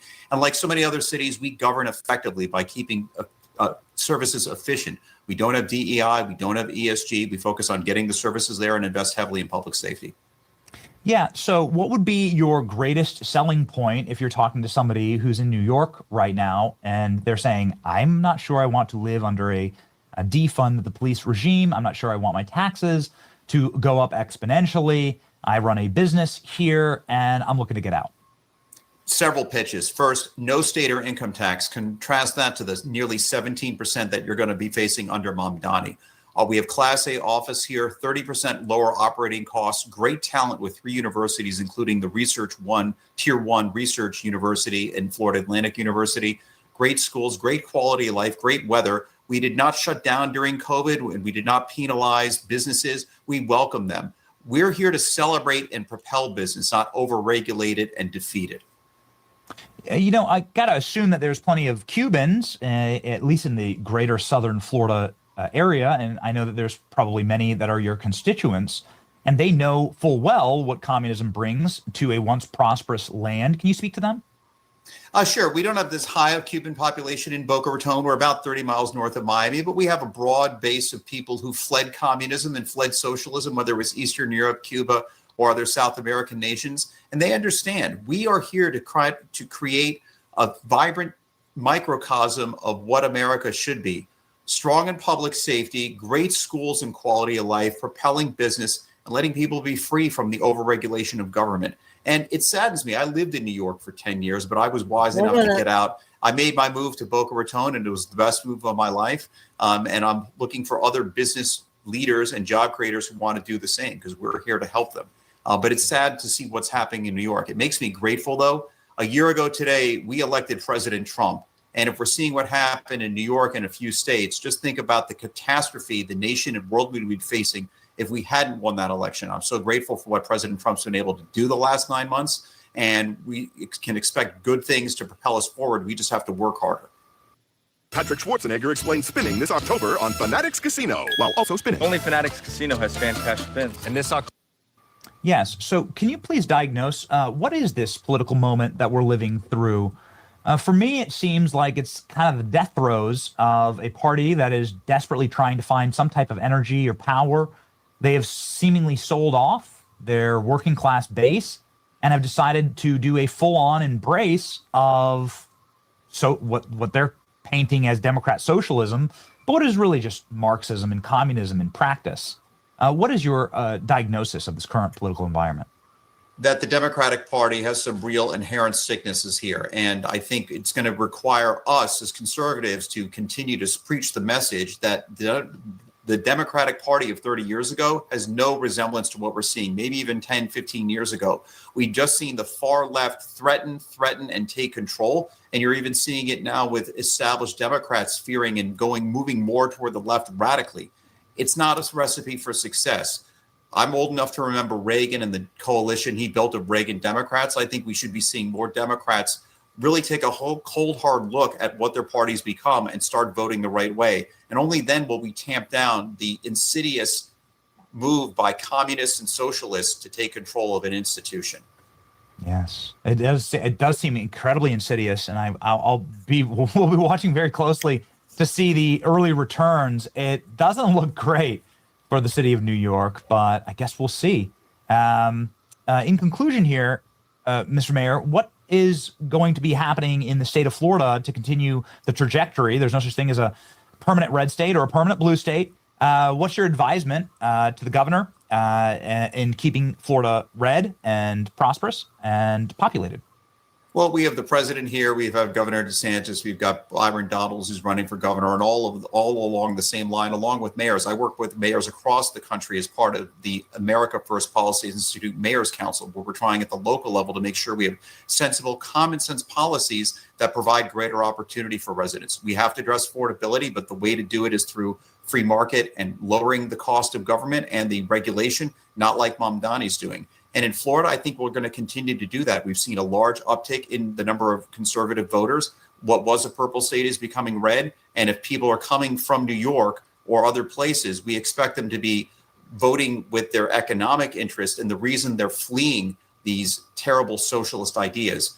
We don't want to see those ideas come to root here. We're not seeing them. That the math has borne that out. But I think it just takes continued effort, especially as we look to the 2026 midterms. It's more important than ever that we get people to turn out. President Trump will not be on the ballot again, but the America First ideas are very important to keep perpetuating, particularly when we've got threats from within. Yes. Thank you, Mr. Mayor. Godspeed. Here's where you can follow Mayor Scott Singer, who is the mayor of Boca Raton, and doing a fantastic job. It is a beautiful city, and it is one of the fastest growing populations. Okay, everybody. Ran smooth tonight, 2 hours exactly. So tomorrow, 5, if I'm not going anywhere, I'm not sure what's going on tomorrow. My brother-in-law was supposed to call me tomorrow, so I don't know what's going on. But probably about 6, for my birthday and stuff. So everyone have a good night. Thanks, Kay. God bless everybody. Love all. However you should like. And stay safe, stay strong, keep the faith. Anything develops, I'll be on. And signing off, Chico and Dude.